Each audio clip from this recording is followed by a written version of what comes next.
My name is Nia, and one day before my wedding, my father called to say he was not walking me down the aisle. He said my younger sister was upset, and my choice of venue was too intimidating. My mother took his side immediately. She told me to walk myself down the aisle and to stop being so dramatic. But on my wedding day, I did not walk alone. When the church doors opened and everyone saw exactly who was walking beside me, my father, sitting in the front row, nearly jumped to his feet in absolute shock. I am 32 years old, and I am still healing from the deep wounds my family inflicted on me over the years. As a successful founder of an urban real estate investment fund, I managed to escape their toxicity while maintaining occasional contact, but their entitlement never stopped. Before I continue this story, let me know where you are watching from in the comments below. Hit that like button and subscribe if you have ever had to stand up to a toxic family member who severely underestimated your worth. Growing up in Atlanta meant everything was about status, legacy, and who you knew. But inside our sprawling Buckhead mansion, emotional coldness permeated every single room. Our home was a fortress of impossible expectations that I could never quite meet. My father, Desmond, was a powerful judge and a politician currently running for mayor. He cared more about his public image than his own flesh and blood. My mother, Patricia, was a high society socialite who measured a person's value entirely by their designer clothes and their country club memberships. From elementary school through high school, I maintained perfect grades and joined honor societies. I did everything I could to earn a single word of praise from them. But I was always the invisible middle child. My younger sister Chloe was the undisputed golden child. She was groomed for the spotlight while I was pushed into the shadows. Fast forward to the day before my wedding. The grand ballroom of the Magnolia Estate was a flurry of activity. I was standing near the center of the massive room, finalizing the floral arrangements with the event coordinator. The estate was a breathtaking historical property worth millions of dollars, and I had chosen it specifically for its classic Atlanta elegance. My fiancé, Julian, and I had been planning this day for over a year. Julian was a quiet, brilliant man who worked in the tech industry. My family constantly belittled him. They called him a lowly IT guy because he did not come from an old money family or wear flashy designer suits. They had no idea who he really was. My phone began to ring in my purse. I saw my father's name flashing on the screen. I excused myself from the florist and answered the call, expecting a quick question about the rehearsal dinner schedule. Instead, Desmond dropped a hammer on me without even saying hello. "I am not walking you down the aisle tomorrow, Nia." His voice was cold and hard, echoing through the receiver. I stood frozen, holding the phone to my ear. "What are you talking about?" I asked, my voice barely above a whisper. "Chloe is at home having a massive panic attack right now," he continued, his tone dripping with irritation. "She feels your choice of the Magnolia Estate is a deliberate attempt to overshadow her wedding at the country club last year. She thinks you are just trying to show off and make her look bad. I will not tolerate this selfish behavior from you. You have always tried to ruin things for your sister." I closed my eyes, taking a deep breath to steady myself. "Dad, the Magnolia Estate has been booked for 18 months. This has absolutely nothing to do with Chloe. Why does everything I do have to be a personal attack against her?" Before he could respond, I heard a scuffle on the other end of the line. My mother, Patricia, snatched the phone from him. Her voice was sharp and filled with absolute disdain. "You have always been violently jealous of your sister Nia," she snapped. "She married into the Banks family, a Cascade Heights legacy. Terrence comes from true old money. You are marrying a quiet little IT guy who probably cannot even afford the catering bill for tomorrow. Just walk yourself down the aisle and get it over with. Do not make a scene and do not expect us to cater to your dramatic tantrums. The family cannot lose face because you want to play princess for a day." The sheer cruelty of her words washed over me. I had spent my entire life building my own path without a single dime of their money. Terrence Banks was widely known as a man whose family wealth had dried up decades ago. He was drowning in debt, but my parents were too blinded by his last name to see the truth. "Mom," I said, keeping my voice dangerously calm, "you and Dad are supposed to be my parents. Tomorrow is my wedding day. Are you really doing this right now?" Patricia scoffed loudly. "If you want your father there to walk you down that aisle, you need to do something for the family for a change. You need to sign over the deed to your late grandmother's house in East Point to Chloe." I gripped the edge of the nearest table. My grandmother had left that property to me to build a community center. It was a sacred project to me. "Why on earth would I give Chloe that house?" I demanded. "Because Terrence needs it," my mother replied, as if it were the most obvious thing in the world. "He needs a fresh asset to use as a collateral loan for his firm. It is the absolute least you can do considering you abandoned us years ago. Sign the deed over to Chloe by tonight. If you do that, your father will show up tomorrow. If not, you can walk yourself down that aisle alone in front of 500 elite guests. We will sit in the front row and watch you humiliate yourself." The silence stretched between us. In that exact moment, the last remaining thread of hope I had for my family completely snapped. They did not view me as a daughter. They viewed me as a resource to be exploited whenever Chloe needed a bailout. They were willing to hold my wedding day hostage to steal my grandmother's legacy and fund a failing man's gambling debts. They were parasites, and I was done feeding them. I did not shed a tear or raise my voice. I simply looked out across the beautiful ballroom I had paid for with my hard-earned money. "I understand perfectly," I said, my voice devoid of any emotion. "I will see you tomorrow." I hung up the phone before Patricia could say another word. The screen went black in my hand. I stood completely still, processing the magnitude of the betrayal. I had spent 32 years trying to earn a seat at their table. Now I realized I did not need their table at all. Footsteps echoed softly against the polished hardwood floor behind me. Julian stepped out from the shadows of the ballroom archway. He had been reviewing the lighting setup with the technical crew, but he clearly heard the end of my conversation. He walked up behind me and gently wrapped his arms around my waist, resting his chin on my shoulder. He did not ask what was wrong. He already knew the dynamic of the Washington family intimately well. "Are you all right?" Julian asked softly, his deep voice a comforting anchor in the storm of my mind. I turned around to face him. Julian was wearing a simple black sweater and jeans, looking every bit the unassuming tech worker my family believed him to be. They had absolutely no idea that he was actually the billionaire founder of Apex Horizon Ventures. They had no idea his firm held the debt for half the elite families in Atlanta, including the Banks family. I looked up into his eyes. My gaze was ice cold and filled with absolute resolve. "They want the East Point house," I told him steadily. "They tried to hold my father's attendance hostage to force me to sign the deed over to Terrence. They think they can bleed me dry to save his sinking ship." Julian's eyes darkened slightly, a dangerous energy radiating from him. He reached up and gently tucked a stray piece of hair behind my ear. "What do you want to do?" he asked. I took a deep breath, feeling a rush of adrenaline and power course through my veins. "Initiate Protocol 4, Julian," I said, my voice echoing softly in the grand empty space of the ballroom. "Burn it all down." Yeah. Before I could even reach for my veil, the suite doors burst open with a violent, echoing crash. I did not flinch. I slowly turned around to face the intrusion. There stood my younger sister, Chloe.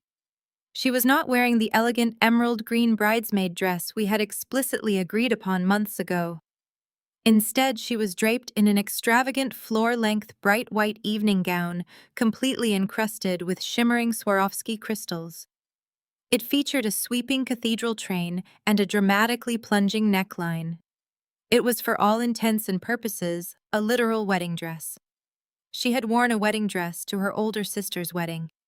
The sheer, unadulterated audacity of her outfit was a physical manifestation of her lifelong desperate obsession to steal my spotlight. Right behind her marched our mother, Patricia. Her face was pulled into a tight, highly disapproving sneer as her eyes darted around the luxurious suite, desperately searching for something to criticize. Following closely behind them was Chloe's husband, Terrence Banks. Terrence walked with the unearned, arrogant swagger of a man who firmly believed his inherited last name was an acceptable substitute for actual character or business acumen. He bypassed the customary morning greetings, entirely marching straight up to my glass vanity. He slammed a thick, intimidating legal document down onto the delicate surface, the sharp smack echoing aggressively in the quiet suite. "Sign it, Nia," Terrence sneered, crossing his arms over his tailored, expensive suit. "My family's name holds serious weight in the city of Atlanta. We are the Banks family. We do not ask for favors. We command respect. Your little tech support fiancé, Julian, works for a firm my father has heavy investments in. If you do not sign over that East Point property right this second, I will personally make sure Julian is unemployed before you even get the chance to cut your wedding cake." I looked down at the document and then back up to Terrence's smug, punchable face. The arrogance radiating from him was almost laughable. He truly believed he held all the cards. He thought his empty, baseless threats carried the immense power to destroy my future. He had absolutely no idea that the venture capital firm he was trying to use as a weapon was fully owned by the very man he was so casually insulting. Julian was not just some low-level IT guy. He was the apex predator of Atlanta's entire venture capital ecosystem. But I was not going to give them the satisfaction of knowing that secret just yet. I let the heavy silence stretch intentionally, forcing Terrence to shift uncomfortably under my unwavering gaze. "You hear him, Nia," Chloe chimed in, stepping forward and adjusting her posture to make sure the morning light caught the glittering crystals on her white dress. "Stop being so incredibly selfish. Terrence needs that property for collateral today. His firm is expanding rapidly, and your little community center project is a complete and utter waste of prime real estate. You owe us this.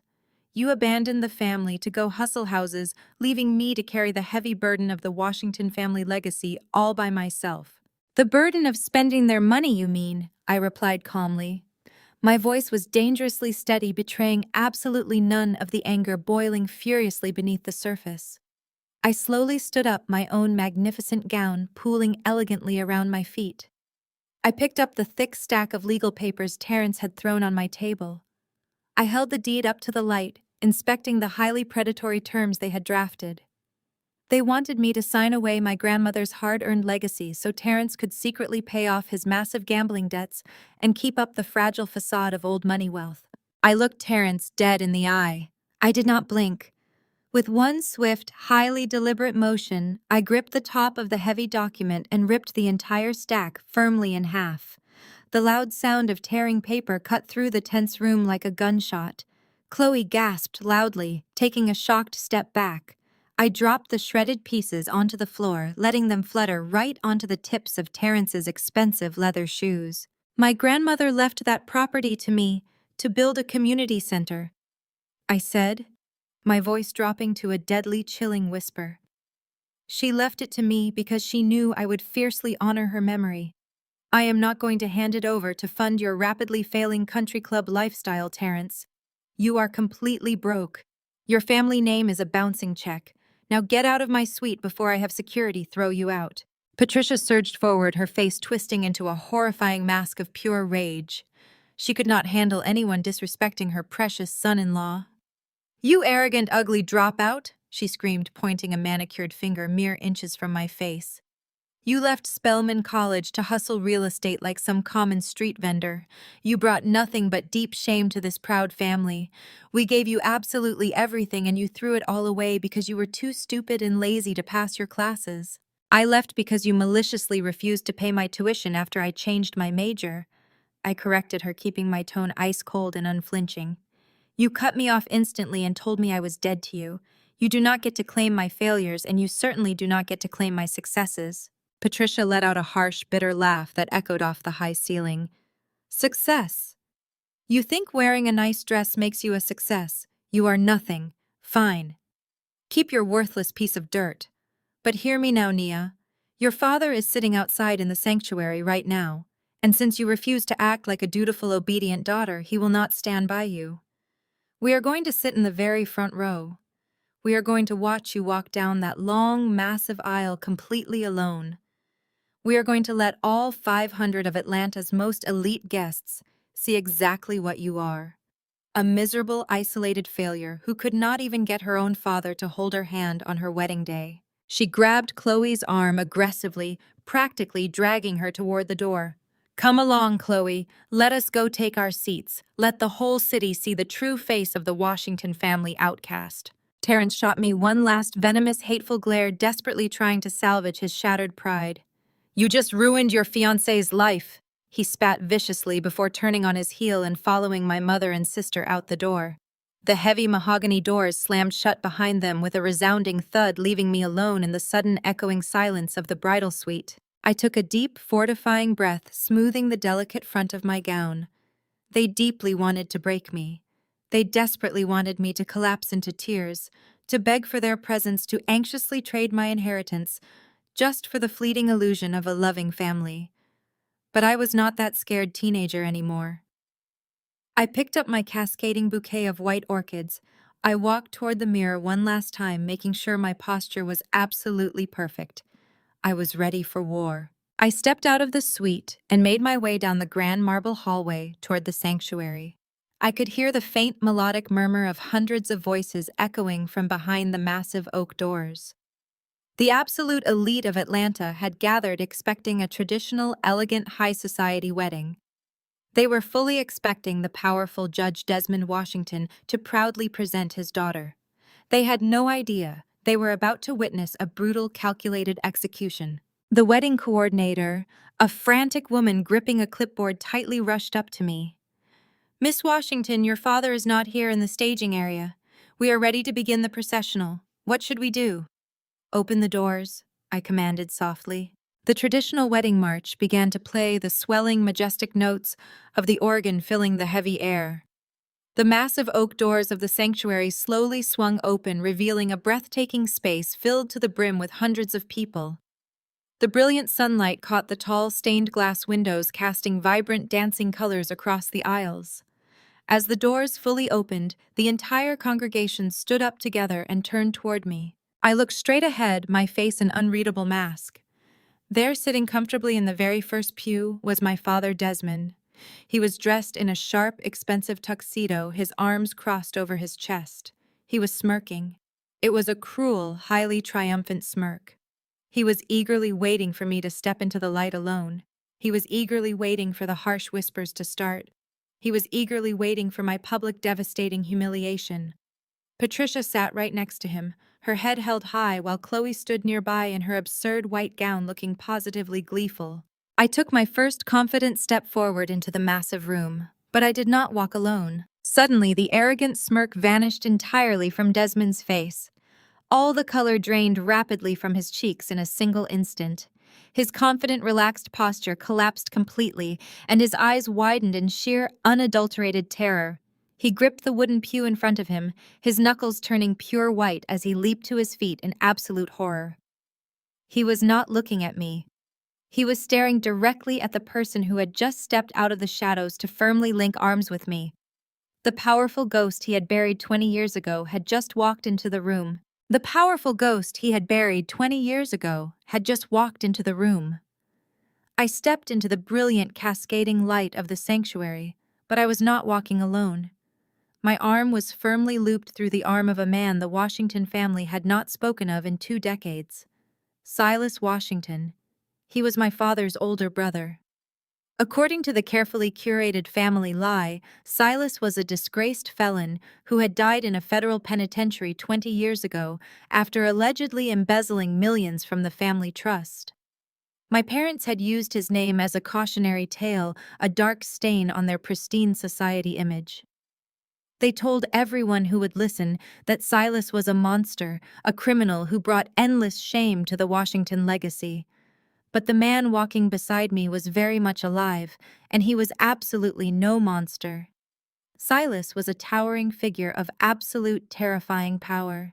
He was impeccably dressed in a bespoke Tom Ford tuxedo that draped perfectly across his broad shoulders, exuding an aura of wealth that made Terrence's old money facade look like a cheap costume.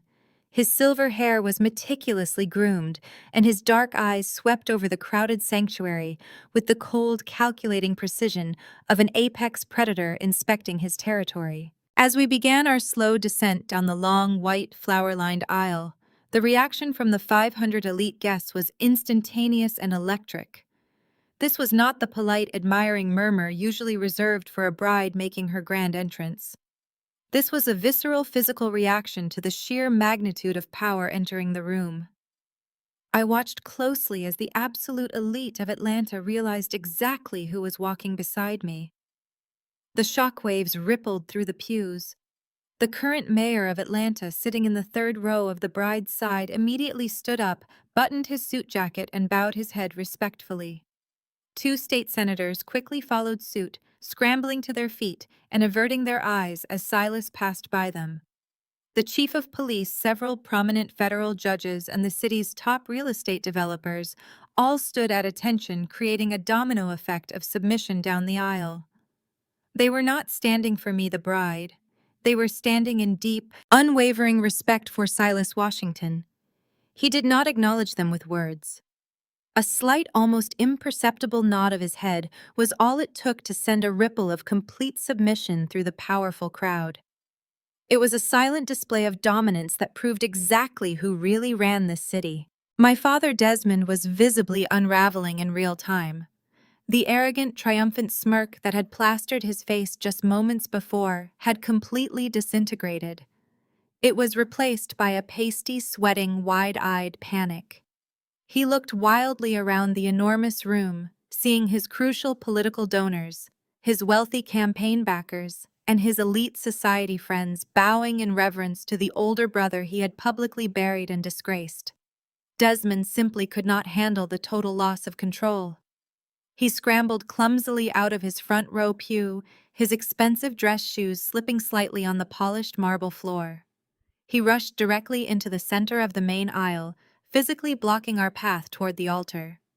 His face was purple with outrage, a stark contrast to his usual composed, judicial demeanor. "Security!" Desmond bellowed, his voice cracking loudly with a mixture of unfiltered rage and sheer terror. He waved his arms frantically toward the back of the massive sanctuary, ignoring the shocked gasps of his friends. "Get this criminal out of here right now! Someone call the police immediately!"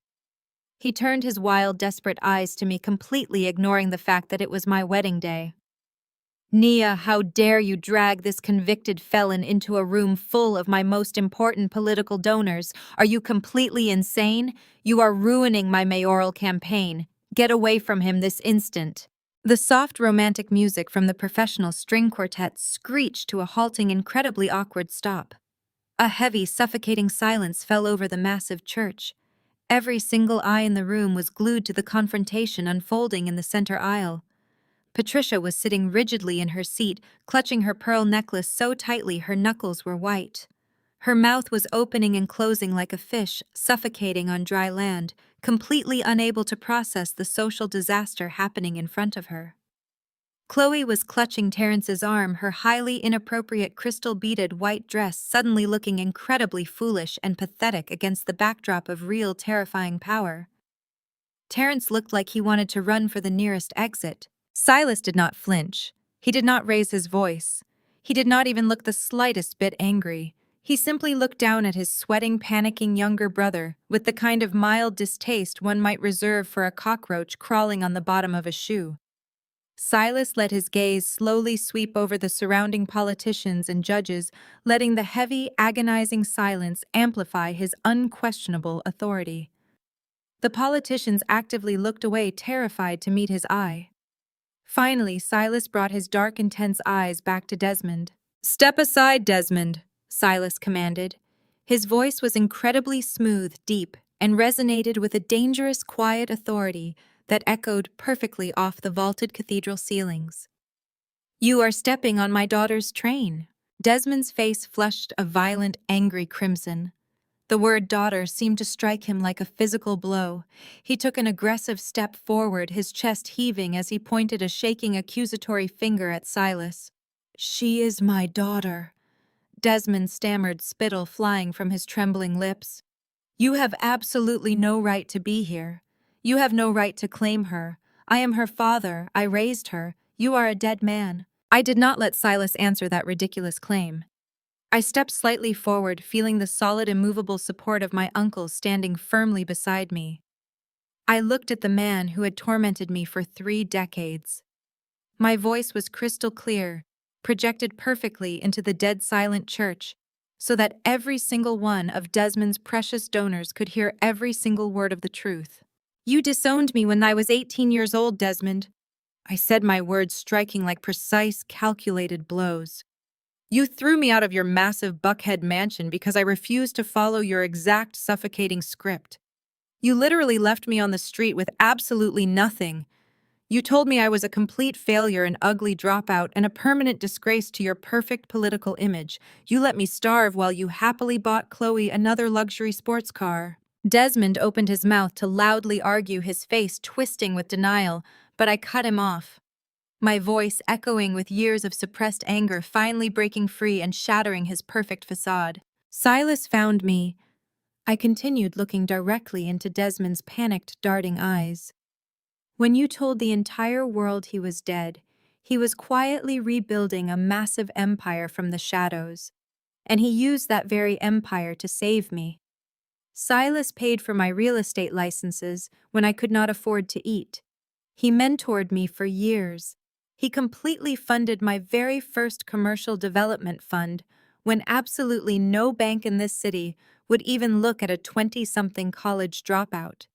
He held my hand when I was terrified, and he patiently taught me how to conquer the cutthroat business world you hold so dear. He has been more of a loving, supportive father to me in the last decade than you ever were in my entire life. He earned the right to walk me down this aisle today. You lost that right a very long time ago." Frantic whispers immediately broke out among the elite guests. I could see the society reporters who had been invited to cover the glamorous wedding pulling out their phones, frantically typing notes and sending messages to their editors. Desmond's carefully constructed decades-long narrative of being a devoted family man and a judge of unshakable integrity was crumbling into dust right in front of his eyes. The wealthy donors he had aggressively courted for his mayoral run were exchanging deeply concerned, highly suspicious glances.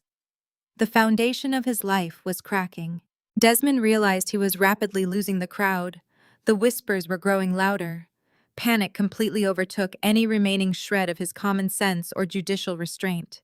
He lunged forward, reaching out with a sweaty, desperate hand to aggressively grab my arm, entirely intent on physically dragging me away from Silas and out a side door to somehow hide his massive public shame. "You are coming with me right now," he growled, his fingers just inches from my bare skin. Silas did not even break a sweat. He did not move to physically block his brother. He simply raised his free right hand and snapped his fingers once. The sharp cracking sound cut through the murmuring crowd. Instantly, 2 massive, heavily muscled security guards in immaculate black suits stepped smoothly out from the shadows of the side columns. They moved with terrifying speed, silence, and absolute precision. Before Desmond could even lay a single finger on my wedding dress, the guards intercepted him. They grabbed him firmly by both arms, their grips like unyielding steel vices, physically stopping his forward momentum dead in its tracks. Desmond yelped in pure shock as the imposing guards easily forced him backward. They pushed him firmly but efficiently until the backs of his knees hit the wooden front pew. They forced him to sit down hard, right next to a completely petrified Patricia. The guards did not leave his side. They stood perfectly still at the edge of the pew, their massive frames effectively blocking Desmond from moving even a single inch. Silas looked down at his younger brother, his expression an absolute void of mercy or familial warmth. He leaned forward slightly, his presence completely dominating the space. "Sit down and be quiet, like a good guest, little brother," Silas commanded, his voice dripping with icy, undeniable authority. "Or I will have you physically removed from my daughter's property." With that final crushing statement, Silas gently patted my arm and we resumed our slow, elegant walk down the aisle. The music slowly started up again, the professional musicians clearly too terrified to do anything else but play. Julian was waiting for me at the altar, looking incredibly handsome, a knowing, profoundly proud smile playing on his lips. As Silas handed me over to the man I loved, I glanced back over my shoulder one last time to take in the masterpiece of chaos we had just created. The entire Washington family was huddled closely together in the front row, completely pinned in by Silas's elite security team. Desmond was shaking uncontrollably with a potent mixture of raw, impotent rage and absolute, undeniable fear. Patricia was weeping silently, her expensive makeup running as her precious social standing evaporated before her very eyes. And Chloe looked down at her ridiculous over-the-top white dress, suddenly realizing she was not the beautiful star of the show, but merely a pathetic clown in a terrifying circus she could no longer control. The wedding proceeded flawlessly, transitioning into a beautiful, triumphant celebration of love, resilience, and unyielding power. I stood at the altar, holding Julian's hands, listening to the officiant's words, but my peripheral vision remained locked on the front row. The Washington family was utterly paralyzed. Desmond's chest heaved with every shallow breath, his eyes darting frantically toward the towering security guards who flanked his pew like stone gargoyles. He was trapped in a prison of his own public humiliation. Patricia kept her head bowed, too ashamed to meet the judging gazes of her former society friends whispering behind her back. Chloe gnawed on her lower lip, the glittering crystals of her fake wedding dress offering no comfort against the crushing weight of her irrelevance. They were entirely broken. We exchanged our vows in the warm glow of the stained glass, surrounded by the elite who now knew exactly where the true power of Atlanta resided, leaving the toxic remnants of my past suffocating silently in our wake. The transition from the sanctuary to the grand ballroom of the Magnolia Estate was an exercise in high society tension and unspoken chaos. The massive tiered crystal chandeliers cast a brilliant sparkling light over the 500 elite guests who were now mingling with a newfound buzzing, almost frantic energy. Waitstaff in crisp, tailored black uniforms circulated flawlessly through the crowd, balancing heavy silver trays loaded with imported champagne and expensive, delicate hors d'oeuvres. But nobody was paying any attention to the food or the drinks. The entire room was absolutely captivated by the dramatic, unprecedented shift in power they had just witnessed. Mayors, state senators, and incredibly wealthy commercial developers stood in tight, hushed clusters, casting nervous, highly calculating glances toward the corner of the room. There, Silas Washington stood near a towering arrangement of white roses. My uncle nursed a glass of neat bourbon, looking completely at ease while his private security detail hovered discreetly in the shadows, their eyes scanning the room. He did not need to mingle or introduce himself. The most powerful people in Atlanta were slowly, respectfully lining up just for the rare privilege of shaking his hand and welcoming him back from the dead. On the exact opposite side of the sprawling ballroom, my parents were actively drowning in their own ruined reputations. Desmond stood stiffly near a massive, intricately carved ice sculpture, his face flushed a dangerous shade of red. He was desperately trying to laugh off the ceremony's events to a group of highly skeptical, immensely wealthy political donors attempting to frame the horrifying confrontation as a simple family misunderstanding. He was failing miserably. His donors were backing away, their eyes filled with severe doubt about his integrity and his mayoral campaign. Patricia was doing absolutely everything in her power to maintain her pristine, untouchable socialite facade. She frantically waved down the hired society photographers, aggressively trying to orchestrate candid shots of herself, looking joyful, elegant, and completely unbothered by the scandal. But the cameras were not focused on her anymore. The lenses were pointed directly at Julian and me. We sat together at the beautifully decorated sweetheart table on the elevated main stage, quietly observing the shifting dynamics of the room. Julian held my hand underneath the silk tablecloth, his thumb tracing soothing rhythmic circles against my palm. We had won the first major battle of the day, but the war was far from over. From my vantage point, I could clearly see the raw, unfiltered rage radiating off my younger sister. Chloe was absolutely seething. She stood near the polished edge of the massive dance floor in her ridiculous crystal-beaded white evening gown, gripping a delicate champagne flute so tightly I genuinely thought the glass might shatter and slice open her hand. Her face was twisted into an ugly, fiercely jealous scowl. She had fully expected this day to be the ultimate stage for my public humiliation. She had expected to watch me walk down that long aisle completely alone, a pitiful broken outcast begging for their love. Instead, my powerful entrance had completely and utterly eclipsed her existence. Silas Washington's dramatic, terrifying return had relegated her to absolute insignificance in front of the city's elite. For a golden child who thrived exclusively on constant adoration and validation, being ignored was a fate far worse than death. I watched closely as Chloe finally snapped, turning her venomous, hateful glare directly toward our table. She slammed her half-empty glass recklessly onto a passing waiter's tray, nearly knocking it over, and marched purposefully toward the elevated DJ booth. She leaned aggressively over the expensive audio equipment, angrily snapping her manicured fingers right in the DJ's face and pointing sharply to the main speakers. The smooth, lively jazz music that had been filling the ballroom abruptly cut off with a harsh, grating, incredibly loud screech. The sudden deafening silence instantly drew the undivided attention of all 500 guests. Heads turned in unison. Conversations halted mid-sentence. The room went dead silent, the heavy anticipation hanging thick in the air.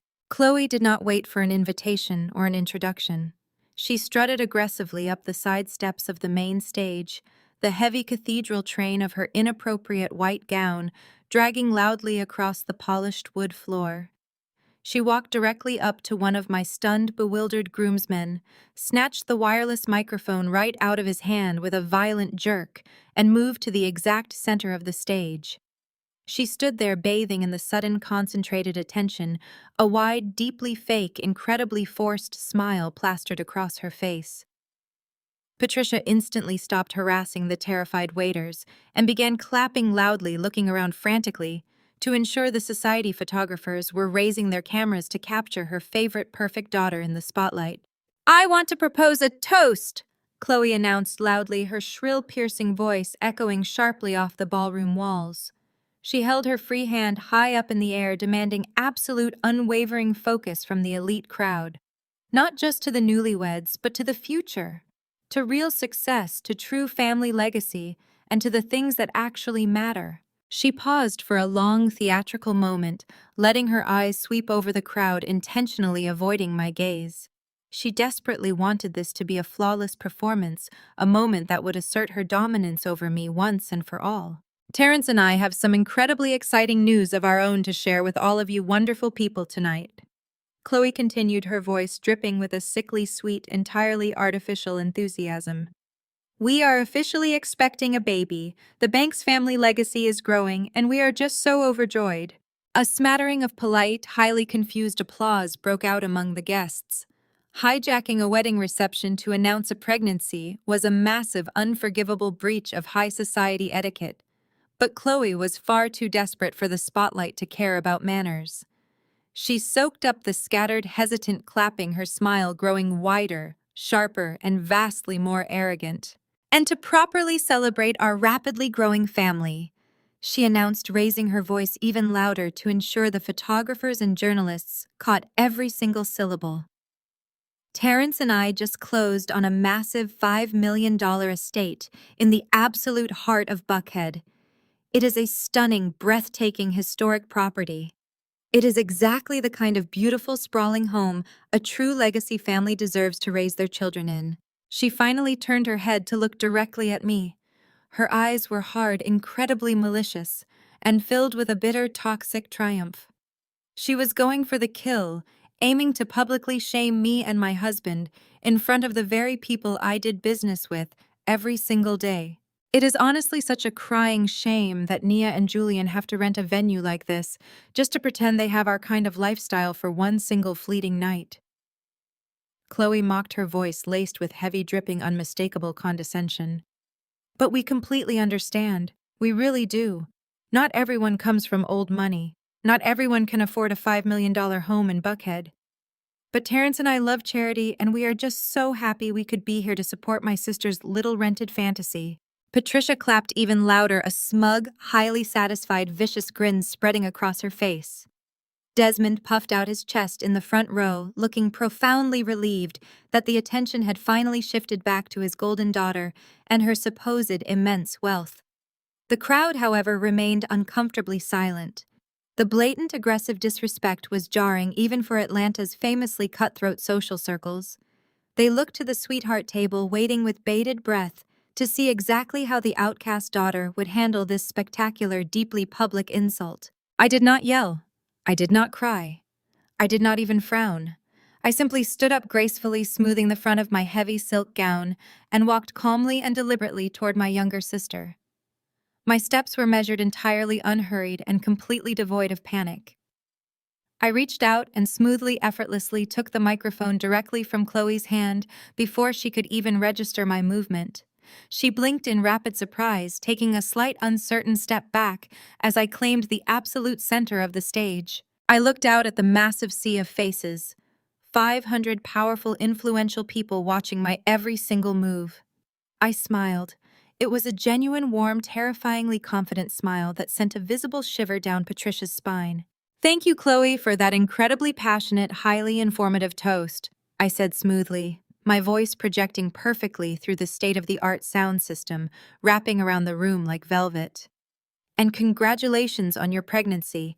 However, since we are standing up here generously sharing major milestones and financial victories with all of our esteemed guests tonight, I feel deeply compelled to correct a very slight but very important inaccuracy in your lovely speech." Chloe narrowed her eyes, crossing her arms defensively over the sparkling bodice of her white dress.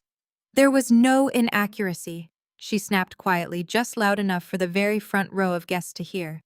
I ignored her entirely, keeping my eyes fixed firmly on the massive crowd, making sure Desmond and Patricia were watching me intently. "Julian and I did not rent the Magnolia estate for our wedding," I stated clearly and proudly. I raised my left hand high and snapped my fingers sharply at the lead AV technician standing in the elevated control booth at the back of the room. He nodded his head immediately. The heavy dark velvet curtains behind the stage swiftly and silently parted, revealing 3 massive high-definition projector screens. The screens flared to life in perfect coordinated unison. A gigantic crystal-clear image of a highly detailed, legally binding commercial property deed flashed onto the massive displays. The text was large enough for the senators standing all the way in the back row to read clearly. "I bought this entire estate last November," I announced, my voice cutting through the rising, shocked murmurs of the crowd like a precision blade. "I completely acquired the Magnolia estate, the main house, the ballrooms, and its surrounding 50 acres of prime land through my commercial real estate firm, Vanguard Urban." The massive transaction was finalized, processed, and fully paid in cash. A collective, incredibly loud, audible gasp rippled violently through the ballroom. The Magnolia estate was one of the most coveted, historically significant, and heavily guarded pieces of real estate in the entire state of Georgia. It was an absolute crown jewel that old money families had been aggressively trying to purchase for decades. And I, the discarded, ugly, worthless dropout of the Washington family, owned it completely and unequivocally. I turned slowly to face my younger sister. Chloe's jaw had literally dropped wide open. Her face rapidly drained of all color, perfectly matching the ridiculous white gown she wore. Her arms fell limply to her sides as she stared up at the massive, undeniable legal deed projected behind me. "Which means, Chloe," I said, my voice dropping to a cool, highly conversational tone that carried perfectly through the crisp microphone, "you are currently standing on my stage. You are drinking my expensive champagne, and you are desperately trying to show off in my house."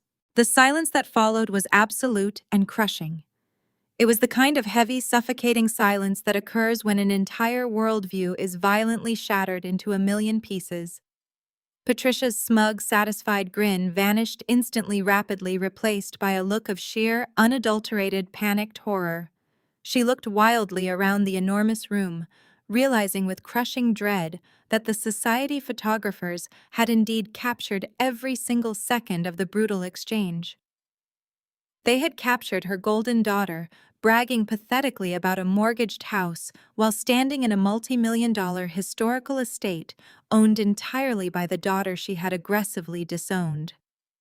The ultimate social humiliation she had meticulously planned for me had completely and utterly backfired, consuming her and her favorite child in a raging, inescapable fire of public embarrassment. Chloe looked like she was about to be physically sick right there on the polished floor. Her wide, terrified eyes darted frantically from me to the massive projector screens and back again. She opened her mouth to speak, to try and salvage some tiny shred of her dignity, but absolutely no sound came out. She was completely, utterly, and publicly defeated. But the brutal confrontation was not over. Terrence Banks, completely humiliated by his wife's devastating public takedown, could not handle the massive blow to his fragile, highly inflated ego. His face flushed a dark, dangerously angry purple as he forcefully shoved his way past a group of powerful state representatives and stormed violently toward the main stage. He marched heavily up the wooden stairs, his fists clenched tightly at his sides, completely ignoring the shocked, appalled stares of the elite guests watching his meltdown. "You think you are something special because you bought a venue?" Terrence yelled, pointing an aggressive, violently shaking finger directly at my face. He did not care about the microphone. He was projecting his voice with pure, unfiltered, highly desperate rage. "You think buying a piece of commercial property makes you better than us? You have absolutely no class. You have no pedigree.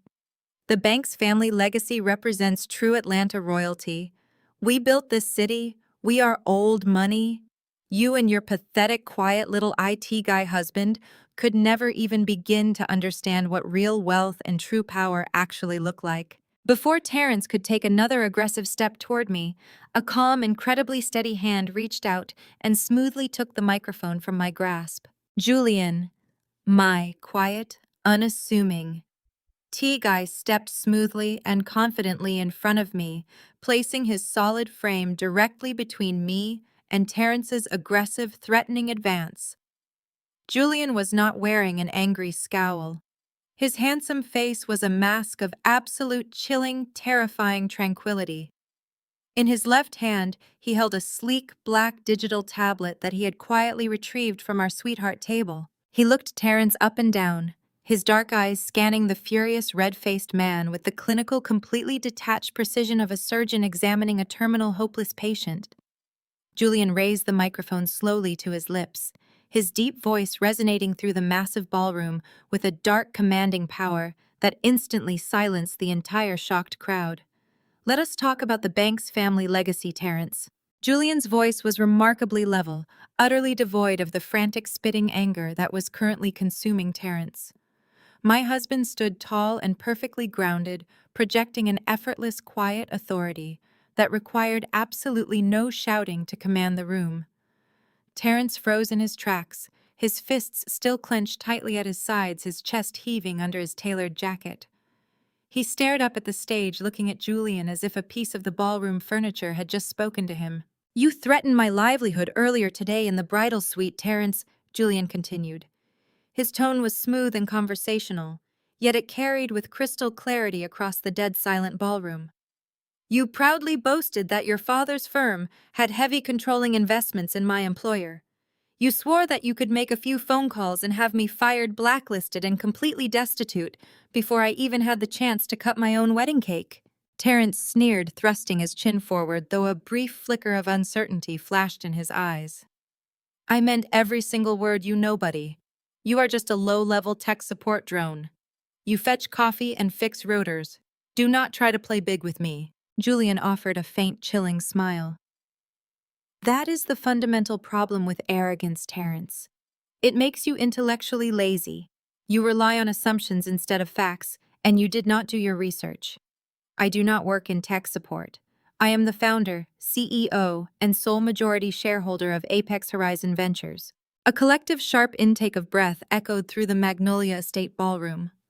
The name dropped like a physical heavy bomb into the center of high society. Apex Horizon Ventures was not just a successful firm, it was a ruthless financial titan. It was the largest, most aggressive, and most heavily capitalized venture capital firm in the entire state of Georgia. It controlled billions in assets, funded the city's shifting skyline, and practically dictated the financial weather of Atlanta. The whispers erupted immediately, sweeping through the crowd like wildfire. Mayors, senators, and powerful CEOs stared at Julian with sudden, fearful reverence. The quiet IT guy was the apex predator of their world. Julian did not pause to let Terrence process the massive shock. He tapped the screen of his sleek black tablet with one finger. Instantly, the massive projector screens behind the stage shifted. My property deed vanished, replaced by a series of highly complex, heavily redacted financial documents. Key figures and signatures, however, were highlighted in brilliant, damning red ink. Since Chloe insists on sharing financial milestones with our friends and family tonight, Julian said, pacing slowly and deliberately across the stage, let us look at the mathematical reality of the bank's family legacy. Your father's firm is not the untouchable titan of industry you pretend it is. In fact, it is secretly bleeding out. They are $12 million in debt, and they have been hiding it through creative accounting for over a year. Terrence's face rapidly drained of all color. He took a stumbling step backward, his mouth opening and closing soundlessly as he stared at the undeniable proof of his family's ruin, projected in 50-foot-high letters. Last month, Julian continued, his voice echoing relentlessly, your father was so desperate for liquidity that he put up every single remaining asset your family possesses as collateral. He came to my firm begging for a lifeline. Apex Horizon approved a high-risk, highly predatory loan to keep your family out of federal bankruptcy court. And what did you do with those severely restricted borrowed funds, Terrence? You used them to buy that $5 million mansion in Buckhead just so you could keep up appearances. You financed a luxury lifestyle with money that belonged to me. Chloe let out a piercing, hysterical scream. She pushed her way to the very front of the stage, her hands clutching the sides of her face, pulling at her hair. Her heavy, crystal-encrusted white gown shimmered absurdly under the stage lights, no longer looking bridal, but rather like a tragic costume. You are lying! She shrieked, her voice cracking with pure, unadulterated panic. He is lying. Terrence, tell them he is lying right now. The bank's family is old money. We are untouchable. We belong in Buckhead. Julian completely ignored her frantic outburst. He kept his dark, unwavering gaze pinned strictly on Terrence, who was now sweating profusely, his expensive suit suddenly looking too large for his shrinking frame. I warned your father personally, Julian stated, his voice dropping to a deadly, icy timbre that commanded absolute silence. I told him the terms of the loan were absolute and unforgiving. There was zero grace period for missed payments. You missed your very first payment this past Thursday. Terrence shook his head violently, looking wildly around the room as if hoping anyone would save him from this public execution. No, the transfer was just delayed. It was a simple banking error. My wealth manager assured me it would clear by Monday. There are no banking errors at Apex Horizon, Julian corrected smoothly, crushing the final shred of Terrence's hope. As of 9 o'clock yesterday morning, my firm officially executed the default clause. We seized the collateral. We foreclosed on the $5 million Buckhead estate you just bragged about to these 500 guests. The locks were changed at noon today by my security teams. You are homeless, Terrence.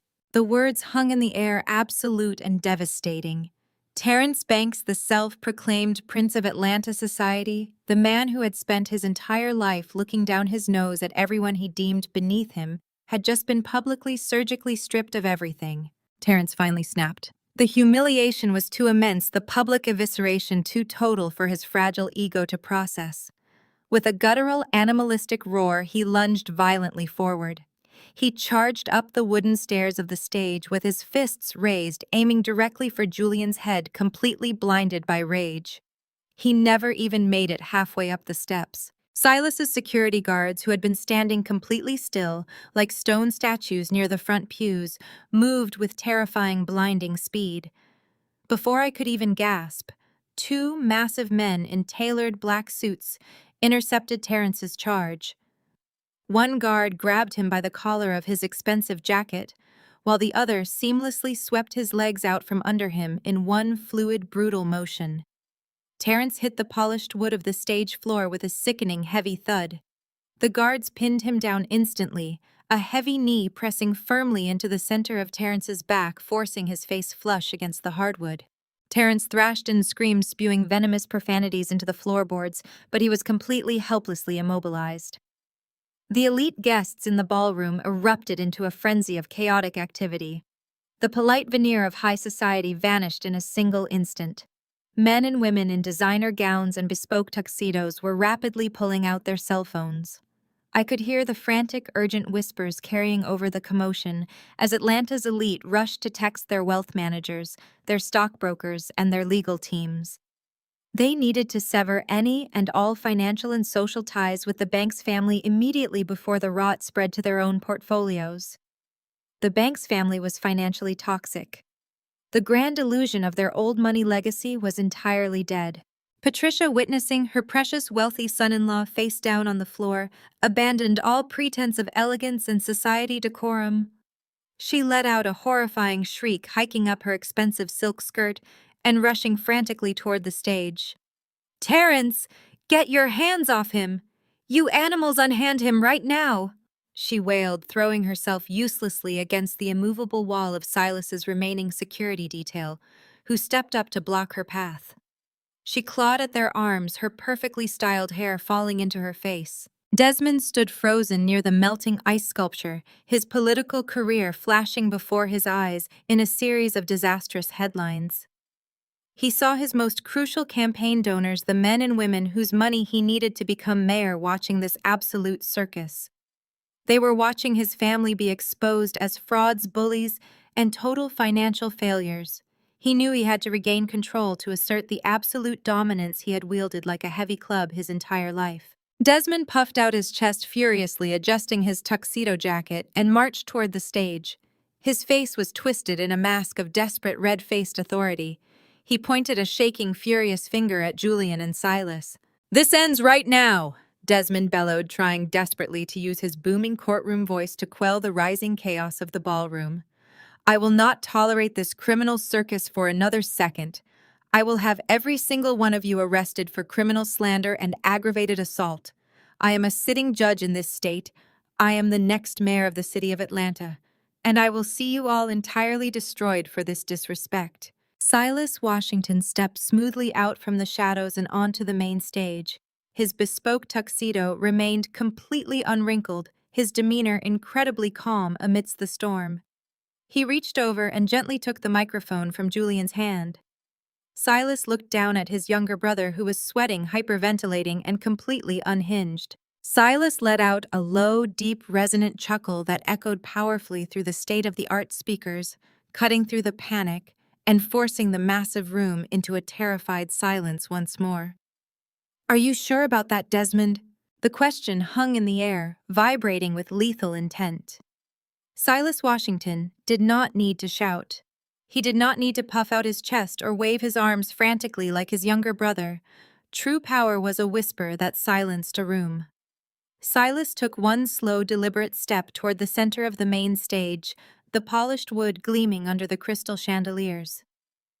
The entire grand ballroom, packed with 500 of Atlanta's most influential citizens, went absolutely terrifyingly dead silent. You could hear the frantic, shallow breathing of Terrence Banks pinned to the floor by the security detail. Most importantly, you could hear the rapid, panicked heartbeat of a corrupt judge realizing his reign of terror was officially over. "Desmond!"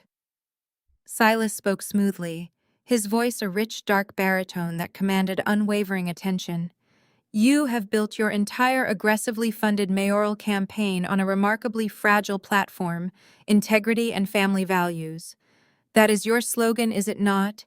It is plastered on billboards across the city. It is printed on glossy flyers filling every mailbox. It is the pious lie you sell to the public every single day. Desmond swallowed hard, his throat working convulsively. The red flush of rage had entirely drained from his face, leaving behind a sickly grayish pallor. He stood frozen next to the melting ice sculpture, his mouth slightly open, completely incapable of formulating a coherent response. The elite political donors standing near him instinctively took another large step back, desperate to avoid the blast radius of his impending destruction. Silas began to pace, moving slowly and gracefully, like a panther circling wounded prey.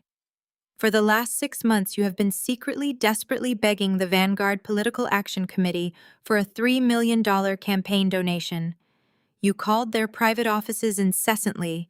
You sent your top aides to grovel at their doors. You needed that massive injection of capital to crush your opponent, to secure the primetime television ads, and to buy the election outright. You begged them for a financial lifeline because your internal polling showed you were drastically losing ground. Did you ever stop to wonder, Desmond, who actually runs the Vanguard pack? The question sliced through the heavy, suffocating air. Desmond's eyes darted wildly, searching Silas's face for a punchline, a trick, any possible escape route from the nightmare closing in around him. Silas stopped pacing. He turned his broad shoulders and pointed a single steady finger directly at me. She does. The collective gasp from the elite crowd was deafening. The mayors, state senators, and business moguls turned their heads in absolute unison, staring at me with a mixture of profound shock and newfound intense terror. I sat comfortably at my sweetheart table, my posture flawless, my expression utterly serene. I met my father's horrified gaze and offered him a tight, entirely merciless smile. "The daughter you threw away like useless garbage," Silas continued, his voice rising just a fraction, vibrating with protective, righteous anger. "The teenager you discarded, cut off, and labeled a permanent failure. She is the only reason your campaign has not gone completely publicly bankrupt. She built a commercial real estate empire from the ground up, and she used her immense resources to quietly keep your pathetic political aspirations afloat just long enough to bring you exactly to this moment." Desmond staggered backward as if he had been physically struck by a heavy blow. His knees buckled slightly, and he grabbed the wet edge of a nearby cocktail table to keep himself from collapsing onto the marble floor. "No," he gasped, his voice a pathetic, reedy wheeze. "No, that is impossible. She is just a dropout. She has nothing. She is nothing." I stood up from the sweetheart table. I did not need a microphone for my voice to carry the absolute finality of my decision. The acoustics of the grand ballroom carried my words flawlessly to every corner of the room. "I am everything you wish you were, Desmond," I stated clearly, looking down at the man who had tormented me for years. "And as of this exact precise moment, the Vanguard PAC is officially withdrawing every single cent of financial support from your mayoral campaign." Desmond let out a strangled, desperate cry, reaching a shaking hand toward the stage, but I was far from finished. "Furthermore," I continued, my voice ringing with crystal clarity, "my legal team is currently filing a comprehensive, fully documented public disclosure with the Federal Election Commission and the State Ethics Board. We are releasing undeniable, irrefutable proof of your campaign's illegal use of funds. You have been funneling donor money into offshore accounts to cover your massive personal gambling debts. We have the wire transfers, the fake invoices, and the shell company registrations. Your political career is not just over, Desmond. Your actions constitute a highly serious federal crime." The ballroom erupted into sheer pandemonium. The prominent politicians who had formally endorsed Desmond were literally sprinting toward the exits, desperate to put as much physical distance as possible between themselves and the toxic fallout of this monumental scandal. The society reporters were frantically recording the entire exchange, capturing the exact moment the great Judge Desmond Washington fell permanently from grace. Desmond was completely unhinged. The crushing weight of his exposed corruption snapped his mind entirely. He turned wildly to the remaining crowd, waving his arms in a frantic, sweaty display of pure desperation. "Do not listen to them," Desmond screamed, his voice cracking horribly, echoing with sheer panic. "Do not listen to a single word they say. It is a massive conspiracy, a malicious setup designed to ruin me. Look at who is accusing me. Silas is a convicted embezzler. He is a common thief. He stole our father's massive trust fund 20 years ago and ruined our family name. He is a felon, a liar, and a monster." The crowd hesitated, the deeply ingrained high society rumors, temporarily fighting against the shocking reality unfolding before them. Desmond clung to that tiny shred of doubt, breathing heavily, pointing a fiercely accusatory finger at his older brother. He had used that lie to shield himself for 2 decades, and he desperately hoped it would shield him one last time. Silas simply sighed, adjusting the cuffs of his Tom Ford tuxedo with complete unbothered nonchalance. He reached into the inner breast pocket of his jacket and slowly, deliberately pulled out a thick, folded, heavily yellowed document. The paper looked ancient and fragile, but it had been meticulously preserved in a protective sleeve. "I went to a maximum security federal prison for a very long time, Desmond." Silas spoke, the velvet smoothness of his voice completely gone, replaced by the cold, hard, unyielding edge of a man who had survived hell. "I lost 20 years of my life. I was brutally stripped of my good name, my dignity, and my place in this family. And the entire world believed I was guilty because you, a highly ambitious, morally bankrupt junior prosecutor at the time, fabricated the bank transfers to frame me." Patricia let out a sharp, horrifying shriek, covering her mouth with both hands. The color completely washed out of her face, leaving her looking like a terrified ghost. She knew. She had known the entire time. "You needed a massive influx of cash to fund your very first highly contested political campaign." Silas continued, taking a slow step toward the edge of the stage, looming powerfully over his trembling brother. "You needed the Washington family inheritance all to yourself, and you knew our father intended to leave the majority of the estate to me.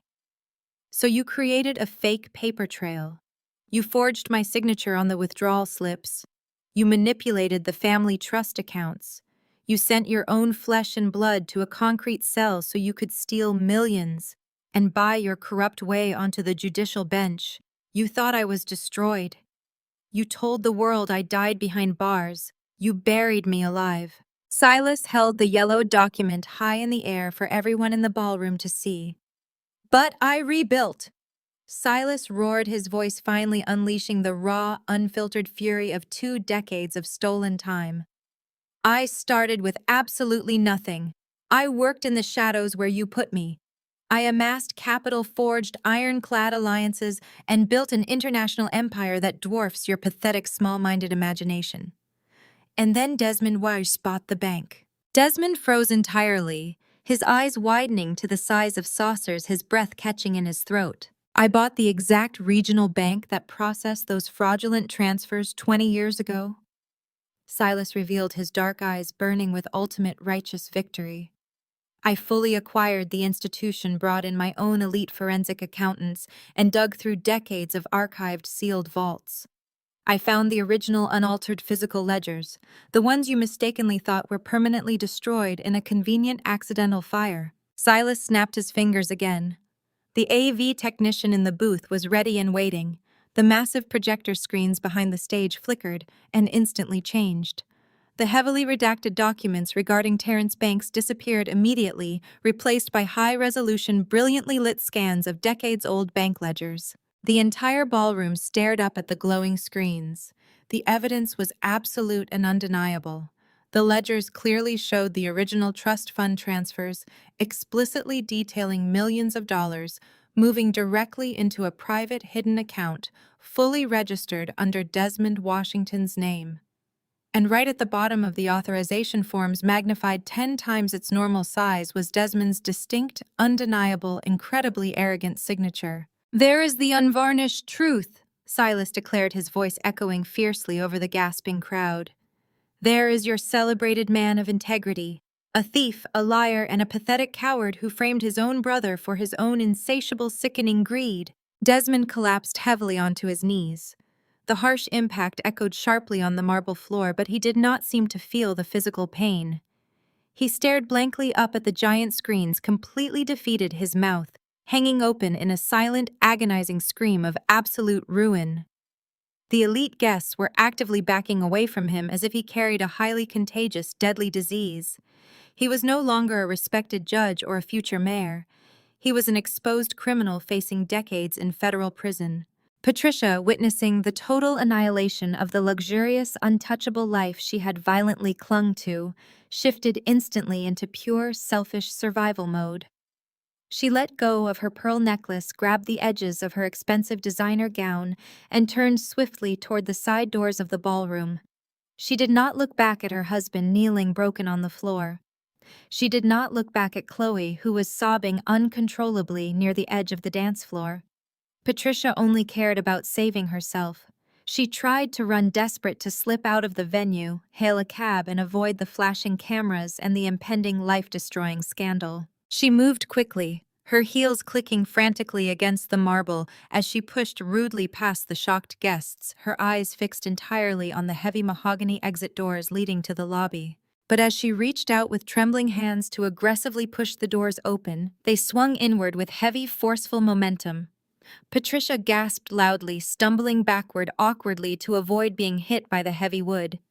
She bumped directly into the solid chests of two tall men walking purposefully into the ballroom. The men were dressed in sharp, identical dark suits. Their expressions were grim, professional, and entirely unamused by the high society spectacle. As they stepped into the brilliant, cascading light of the crystal chandeliers, they simultaneously reached into their jacket pockets and produced small black leather wallets. With practiced synchronization, they flipped the wallets open, revealing gleaming silver badges. They were federal agents. Silas Washington stood tall on the stage, watching Patricia physically recoil in sheer horror from the federal agents blocking her escape. A slow, incredibly satisfied, deeply terrifying smile spread across his handsome face. He raised the microphone to his lips one final time, looking down at the ruined remnants of the Washington family. "I handed all the original ledgers and the irrefutable proof of the campaign finance violations over to the FBI weeks ago," Silas announced calmly, the sound ringing like a final devastating death knell in the silent room. "The trap is completely sprung." The two federal agents did not hesitate. They moved with a chilling, synchronized efficiency that completely ignored the breathtaking luxury of the Magnolia Estate ballroom. They bypassed Patricia entirely, leaving her trembling violently against the heavy mahogany exit doors, and marched straight down the center aisle toward the main stage.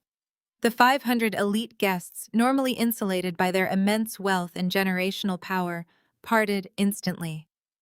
They created a wide, utterly silent path for the agents terrified of being caught in the blast radius of Desmond Washington's monumental downfall. Desmond did not fight.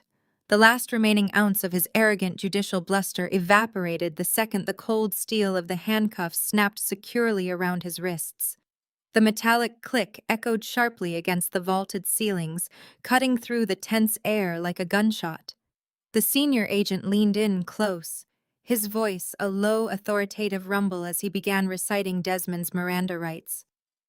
The words were a stark, undeniable confirmation that the golden facade of the Washington family was officially permanently dead. Chloe witnessed the entire scene unfold with wide, unblinking eyes. Her breath came in short, ragged gasps. She looked at her father, a man she had worshipped simply because he funded her extravagant delusions, now reduced to a sweating, broken criminal in police custody. She looked at her mother, who was hyperventilating by the doors, completely stripped of her untouchable socialite armor. She looked at Terrence, her supposed ticket into Atlanta's oldest money pinned helplessly to the floorboards by Silas's security team. Her entire world of privilege, entitlement, and unearned superiority was vaporizing into thin air. Survival instinct, raw and incredibly selfish, completely took over. Chloe physically recoiled from the sight of her arrested father. She stumbled backward, her expensive crystal-encrusted white gown catching awkwardly on the edge of a stage monitor. She scrambled to regain her balance, her eyes darting frantically toward the sea of society journalists and powerful politicians who were actively recording the disaster on their smartphones. She knew she had to control the narrative. She had to save herself, regardless of who she had to destroy in the process. "I did not know anything," Chloe screamed, her voice a shrill, piercing wail that shattered the stunned silence of the ballroom. She threw her hands up defensively, stepping aggressively away from the direction of her parents. She pointed a manicured, trembling finger directly at Patricia and Desmond. "They forced me. My parents forced me to hate Nia. They manipulated me my entire life. They told me she was crazy and jealous, and I just wanted to be a good daughter." A collective murmur of disgust rippled through the elite crowd. Throwing your own parents to the wolves the very second federal agents entered the room was a level of cowardice that even Atlanta's most cutthroat socialites found appalling. But Chloe was too blinded by panic to read the room. She pivoted sharply, turning her desperate, tear-filled eyes toward her husband, who was still grinding his teeth into the polished hardwood of the stage. "And Terrence lied to me about his money," Chloe shrieked, playing her ultimate trump card. She placed both hands protectively over her stomach, amplifying her theatrical performance. "I am a victim here. He told me we were rich. He told me the Banks family was untouchable. I am pregnant, and I am a victim of all of these terrible lying people."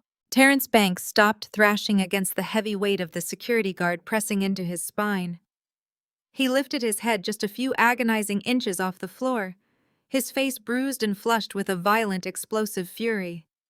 The humiliation of being pinned down was completely eclipsed by the sheer, unadulterated hatred he now felt for his own wife.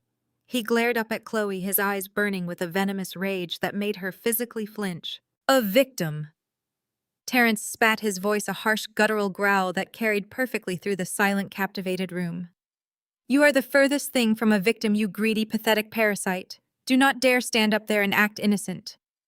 Chloe's eyes widened in sheer terror. She took another step back, violently shaking her head silently, begging him to stop talking. Terrence ignored her completely. He wanted her to burn right alongside him.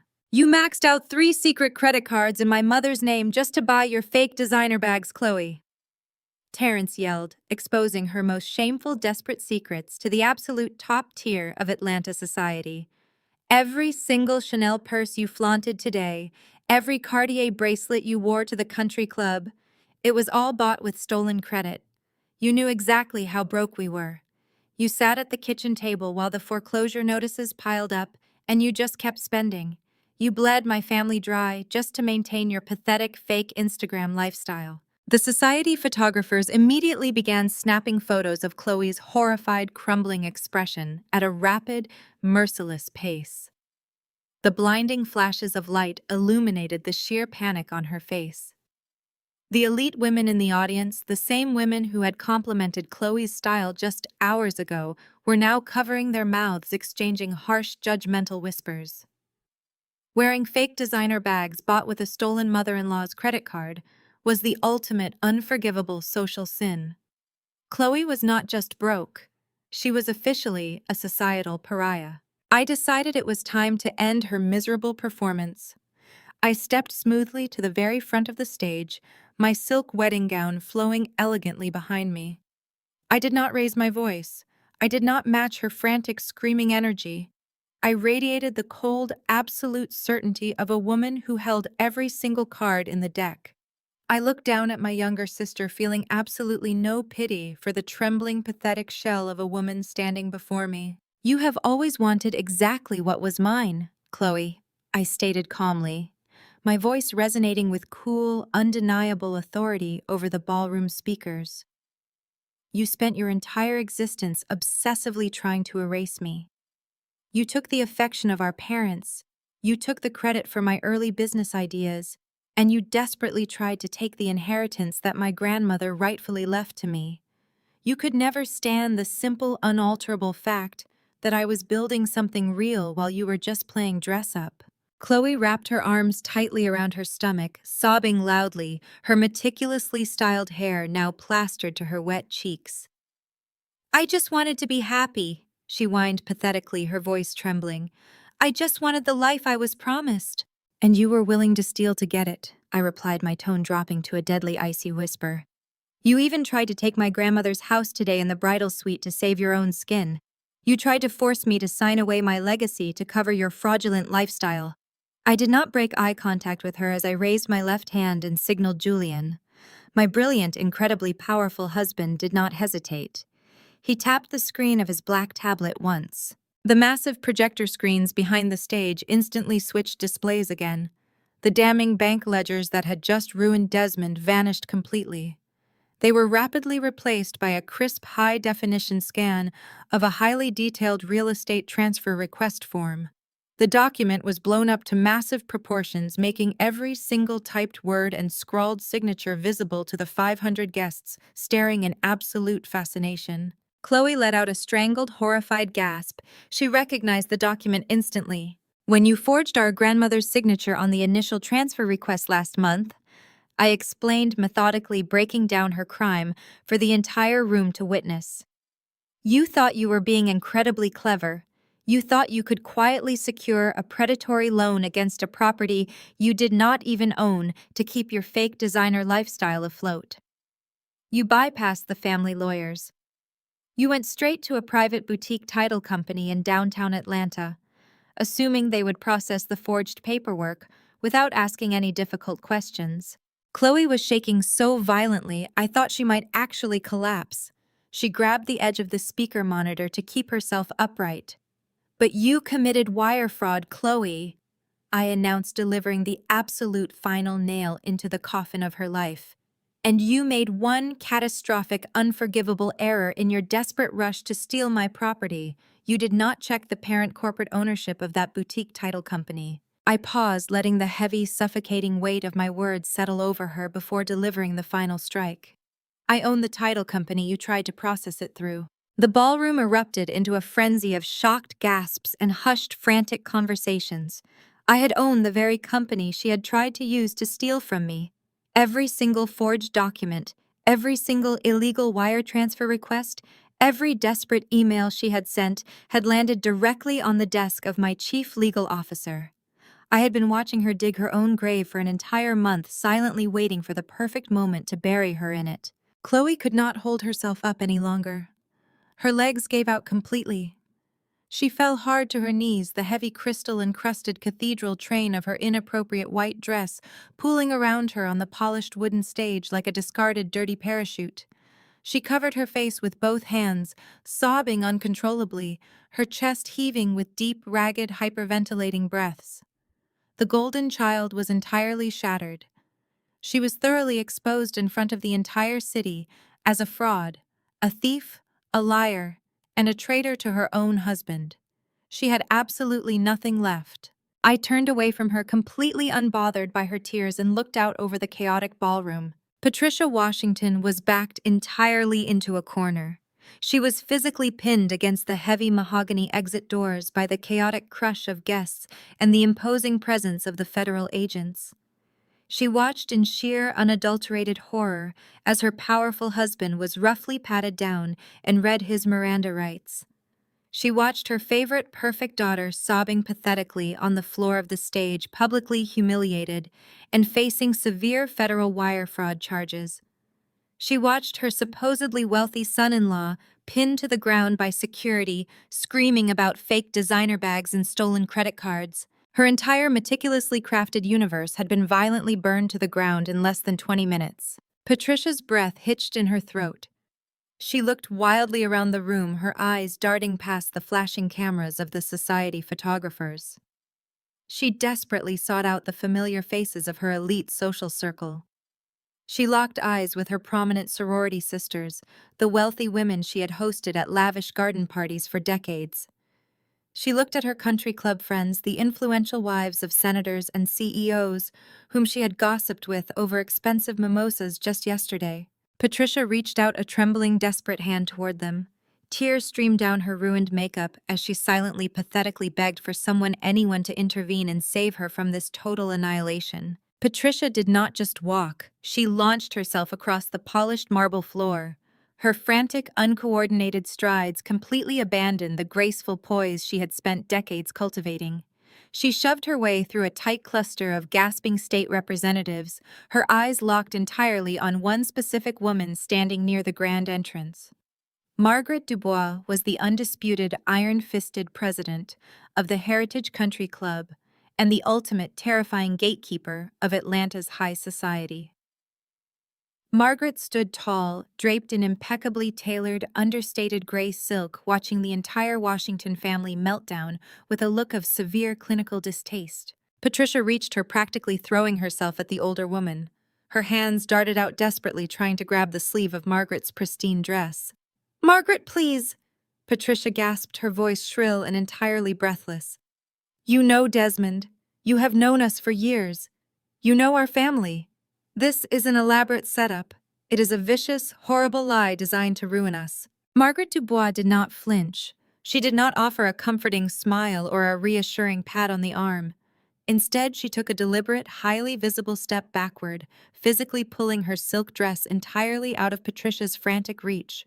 Her gaze swept over Patricia's ruined makeup, her disheveled hair, and the frantic, sweaty desperation radiating from her entire body.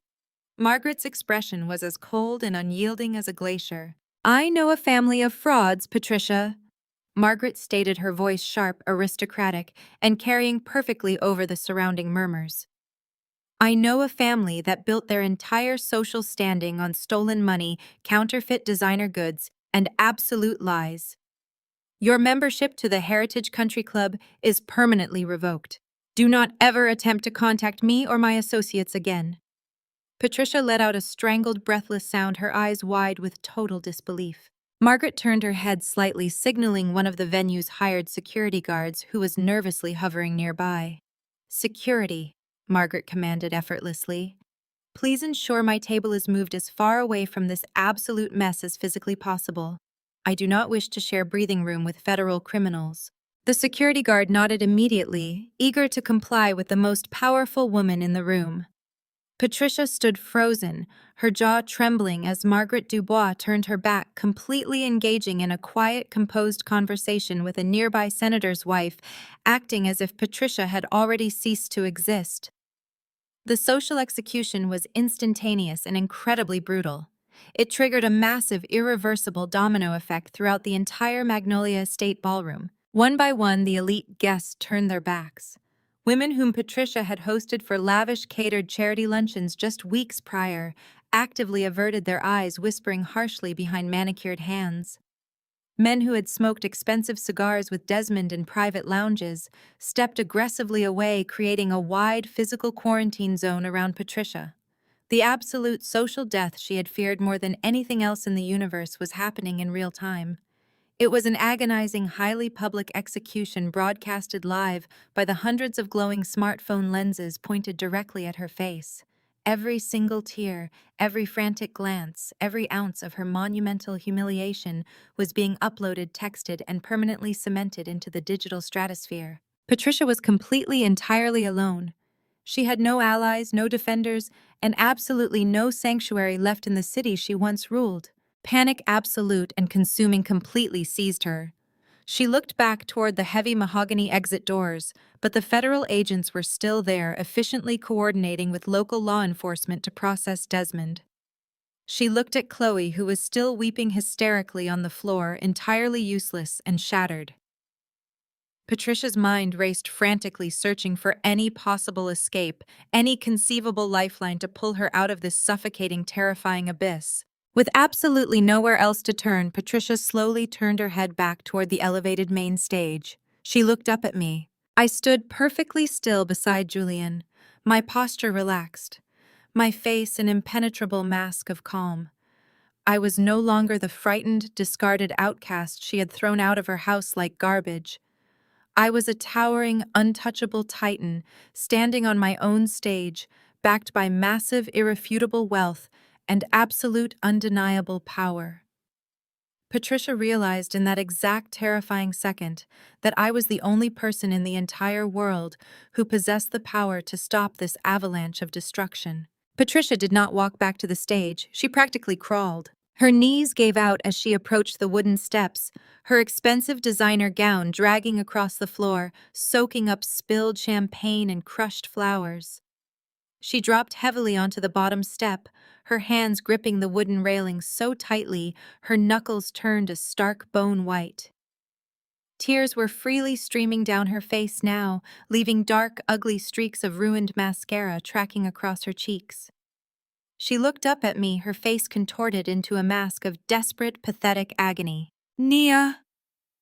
Patricia whimpered, her voice cracking horribly. "Nia, my baby, please." A sharp collective gasp rippled violently through the remaining crowd. The sheer, unadulterated audacity of her words struck the ballroom like a physical blow. After completely disowning me after spending years aggressively trying to destroy my reputation, and after walking into my wedding reception with the explicit malicious intent to publicly humiliate me, she was actually trying to play the mother card. "Please, you have to stop this," Patricia sobbed, reaching a shaking, desperate hand upward toward the stage, though she was entirely too far away to actually touch me. "We are your blood. I am your mother. You cannot do this to your own family. Tell Silas to call off the federal agents. Tell Julian he can give Terrence his house back. We can fix this. We can put all of this behind us. We can be a real family." The guests watching the exchange looked visibly sickened. The heavy, dripping hypocrisy was physically revolting. To watch a woman who had ruthlessly prioritized social climbing and counterfeit wealth over her own daughter suddenly pivot to begging for familial mercy was jarring. She was trying to weaponize the very biological bond she had aggressively severed using the sacred title of mother only when she had completely and utterly lost everything else. She was banking on the hope that beneath my cold, confident exterior, there was still a broken, desperate little girl eager to earn her parents' love. She thought my heart was still soft enough to be manipulated by her manufactured desperate tears. I stood at the absolute edge of the stage, looking down at the woman who gave birth to me. The entire room went dead silent once more. 500 powerful people held their collective breath, the heavy tension hanging thick in the grand ballroom. They waited, their eyes glued to my face, to see if the powerful, newly revealed Titan would finally break under the intense psychological pressure of her own mother's emotional manipulation. They wanted to see if the deep, lifelong wounds of a discarded daughter would force me to extend a pathetic, unearned lifeline to the monsters who had spent years trying to ruin me. I looked at Patricia's ruined face, observing her fake, desperate tears with the clinical, entirely detached precision of a scientist studying a mildly interesting insect. I did not feel a single ounce of pity. I did not feel anger. I felt absolutely nothing. I slowly lowered the microphone to my side. I looked down at the woman kneeling weakly on the hardwood steps. The woman who had spent my entire life making me feel like a burden, an embarrassing stain on her pristine social record, was now weeping openly. Her hands were outstretched, begging for salvation from the very daughter she had tried to destroy. I did not yell. I did not need to. The silence in the Magnolia Estate ballroom was so absolute, so suffocatingly dense, that when I finally spoke, my voice carried with terrifying crystal clarity to every single corner of the room.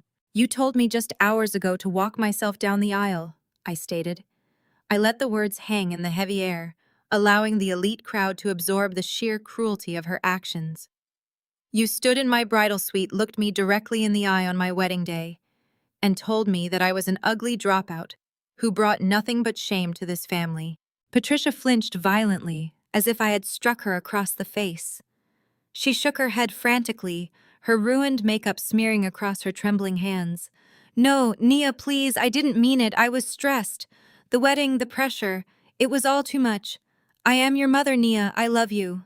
"You demanded that I hand over the only thing my grandmother ever left me," I continued, my voice steady, relentless, and completely devoid of warmth.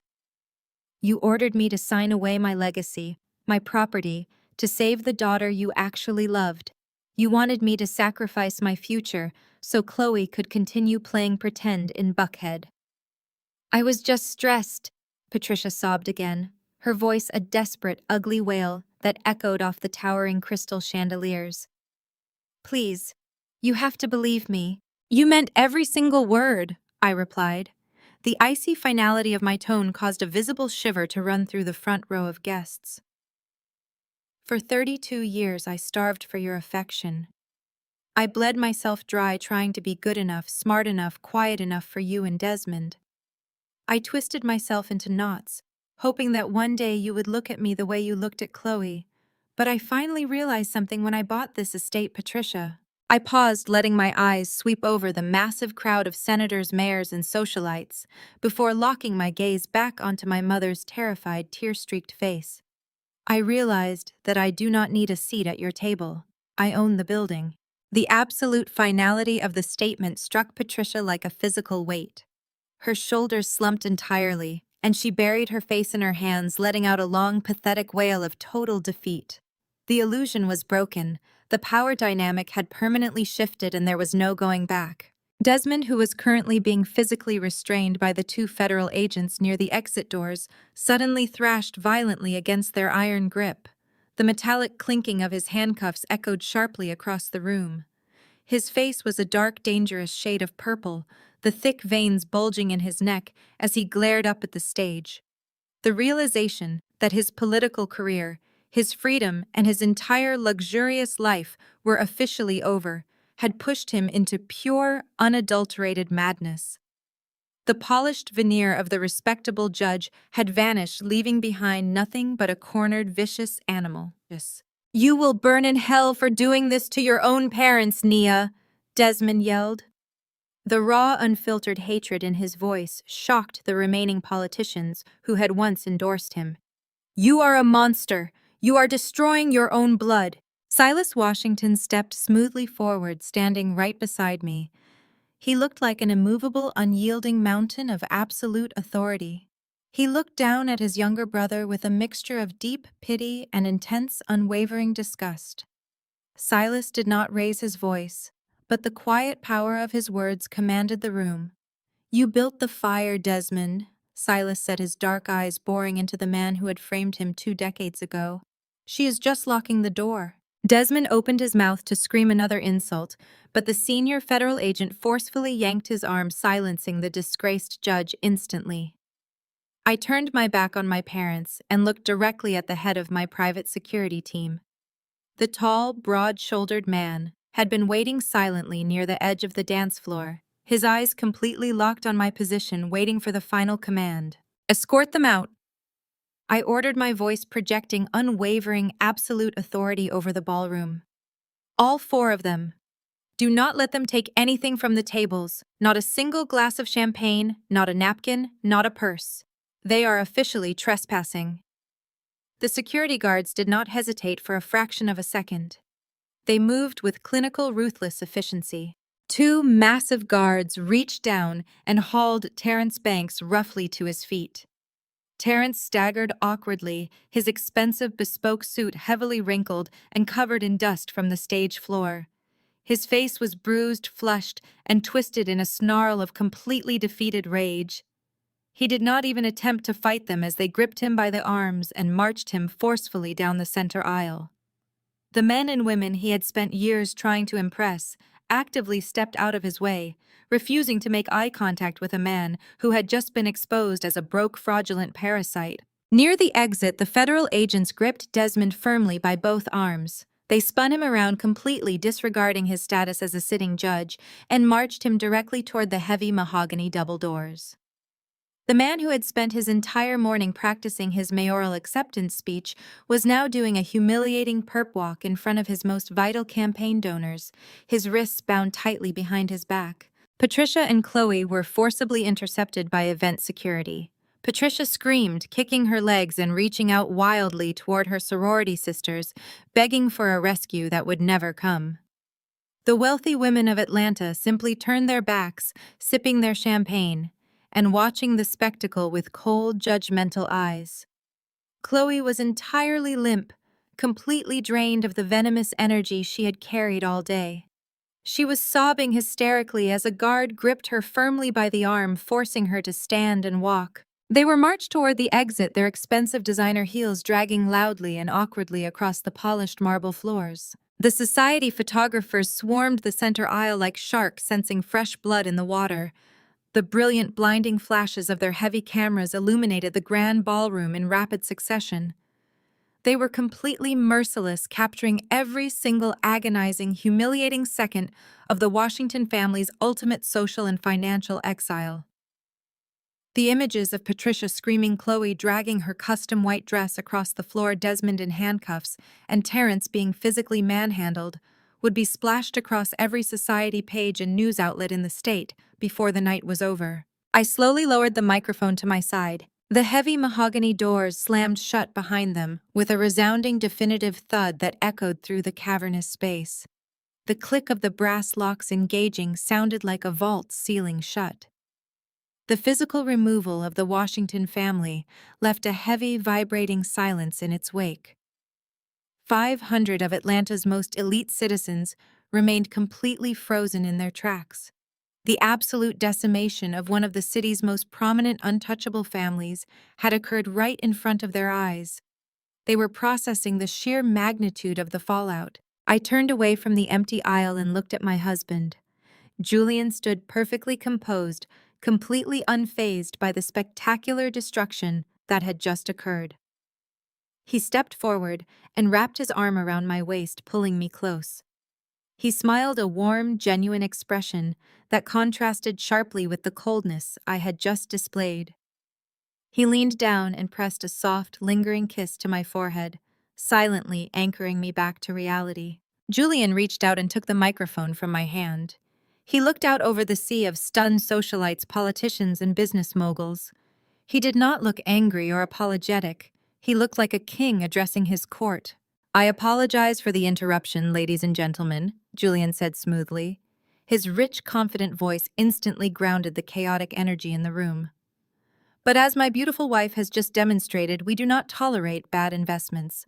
Now please enjoy the champagne, the caviar, and let us celebrate the actual family we have built tonight." The tension in the room shattered completely. The ballroom erupted into thunderous, deafening applause. It was not polite golf course applause. It was a roar of genuine approval and awe. The 500 guests cheered, raising their crystal glasses in the air toward the stage. The elite crowd, famously fickle and ruthless, had instantly shifted their allegiance. They respected power, and Julian and I had just displayed an unparalleled mastery of it. Julian gestured to the orchestra conductor. The conductor immediately raised his baton, and the strings struck up a lively, triumphant tune. The upbeat melody chased away the last lingering shadows of Desmond and Patricia Washington. Waiters in crisp white jackets immediately flooded the floor, carrying silver trays piled high with fresh hors d'oeuvres and premium vintage champagne. The party was not just resuming, it was roaring back to life with 10 times the energy. I stepped down from the stage, my silk gown flowing perfectly around my ankles. Silas was waiting for me at the bottom of the steps. The imposing man who had been my protector, my mentor, and the closest thing to a real father I had ever known, held out his large, calloused hand. "May I have this dance?" Silas asked, his dark eyes shining with quiet pride. I smiled, placing my hand in his. "You may." Silas led me to the center of the polished dance floor for the traditional father-daughter dance. The crowd parted respectfully, forming a wide circle around us. The orchestra transitioned smoothly into a slower, soulful piece. Silas placed one hand on my waist and held my other hand securely, guiding me across the floor with surprising grace for a man of his immense size. "You did it, kid," Silas whispered, his voice a low, steady rumble that only I could hear over the music. "You excised the rot. Now you can finally grow." "I could not have done it without you, Silas," I replied quietly. "You kept me safe when they were trying to tear me apart." "You saved yourself, Nia," he stated firmly, shaking his head. "I just stood guard while you built your empire. You are the strongest woman I know. Desmond and Patricia never deserved you, and tonight you proved exactly why." We finished the dance to another round of enthusiastic applause. As Silas spun me out and bowed respectfully, the real shift in power became undeniable. The guests did not rush back to the bars or the buffet tables. Instead, the absolute elite of Atlanta began forming a deliberate, organized line. They were not lining up to gossip or whisper behind my back. They were lining up to pay their respects. Margaret Dubois was the first to approach, the formidable president of the Heritage Country Club who had just publicly excommunicated my mother extended both of her hands to me. Her expression was filled with genuine admiration. "Naya, my dear," Margaret said, her aristocratic voice carrying a warmth I had never heard her direct toward Patricia. "That was a master class in handling unfortunate liabilities. I am hosting an exclusive private luncheon at the club next Thursday. I would be honored if you would sit at my right hand." "I would be delighted, Margaret," I replied, graciously accepting the ultimate social endorsement. Behind her stood Senator Hayes, the man who had been Desmond's most vital political ally. He shook Julian's hand vigorously before turning to me with a respectful nod. "Mrs. Washington," the senator said pointedly, using my married name and entirely dropping his previous association with my father. "Your firm's recent acquisitions are incredibly impressive. I would love to set up a meeting with my policy director to discuss some urban development initiatives you might be interested in leading." "My assistant will reach out to your office on Monday, Senator," I answered smoothly. The line continued. Tech CEOs, real estate tycoons, old money matriarchs, and political power brokers all stepped forward. They offered their congratulations on my marriage and their blatant, unhidden respect for my business acumen. The realization hit the room like a tidal wave. The true power in Atlanta no longer resided with Judge Desmond Washington. His era was dead and buried. The power now belonged to the brilliant, ruthless daughter he had foolishly thrown away. I had taken their city, their elite circles, and their entire social hierarchy, and I had remade it all in my own image. While the ballroom glowed with warmth, wealth, and the sweet taste of absolute victory, the world outside the Magnolia Estate was a completely different reality. The skies over Atlanta had opened up. A violent torrential rainstorm was hammering the manicured grounds of the estate. The heavy drops pounded against the cobblestone driveway and lashed against the massive wrought iron front gates. Patricia Washington stood shivering violently in the freezing downpour. Her custom designer gown, which had cost more than a luxury car, was soaked completely through. The heavy wet silk clung to her shivering frame, dragging through the muddy puddles forming on the pavement. Her meticulously styled hair had collapsed into a stringy wet mess across her face. The expensive mascara she had applied that morning was running down her cheeks in thick, dark, muddy streams. She frantically patted her pockets, her hands shaking uncontrollably from the cold and the sheer panic. Nothing. She reached for the small, jewel-encrusted clutch she had brought with her only to realize she was empty-handed. She had left her phone, her keys, and her wallet on the table inside the ballroom. Patricia turned back toward the imposing locked double doors of the estate. She took a step forward, raising her fist to pound on the heavy wood, but a sharp, authoritative voice stopped her in her tracks. "Step away from the doors, ma'am," a burly estate security guard commanded, shining a blinding flashlight directly into her face. "You have been officially trespassed from this property. If you attempt to re-enter, I will have you arrested." "I need my purse!" Patricia shrieked, her voice barely audible over the roaring thunder. "My keys are in there. How am I supposed to get home?" "Not my problem," the guard replied coldly, stepping back under the shelter of the awning and crossing his arms. "Move along." Patricia let out a pathetic, strangled sob. She turned around, the freezing rain soaking her to the bone. She looked toward the long, winding driveway, hoping to see Terrence's car, but the driveway was completely empty. Chloe had been dragged away screaming, and Terrence had been thrown out minutes before her. Desmond was already in the back of a federal transport vehicle, heading straight to a holding cell. Patricia was entirely alone in the dark, pouring rain. She began to stumble down the long driveway toward the main gates, her high heels sinking into the mud with every pathetic step.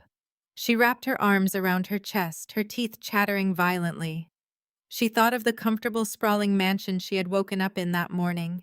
She thought of the warm, dry luxury cars she normally traveled in. She was completely stripped of her armor, her wealth, and her dignity. As she neared the massive iron gates at the edge of the property, a sudden blinding array of harsh white lights cut through the dark, rainy night. Patricia threw her hands up to shield her eyes, squinting through the downpour. Lined up entirely across the street, blocking any possible exit, was a fleet of local and national news vans. Tipped off by the massive federal raid and the ensuing chaos at the city's most high-profile wedding, the press had descended on the Magnolia estate like a pack of starving wolves. The satellite dishes on the roofs of the vans were already raised, broadcasting live feeds directly to the local stations. The second Patricia stepped through the pedestrian gate, the media mob surged forward. Dozens of reporters shoved microphones directly into her face. Heavy waterproof cameras were hoisted onto shoulders, their bright, unforgiving spotlights illuminating every single inch of Patricia's ruined, muddy, pathetic state. "Mrs. Washington, is it true your husband has been indicted for federal wire fraud?" a reporter screamed over the rain. "Patricia, did your daughter Nia expose the family's counterfeit operations?" another journalist shouted aggressively, pushing a recording device toward her trembling mouth.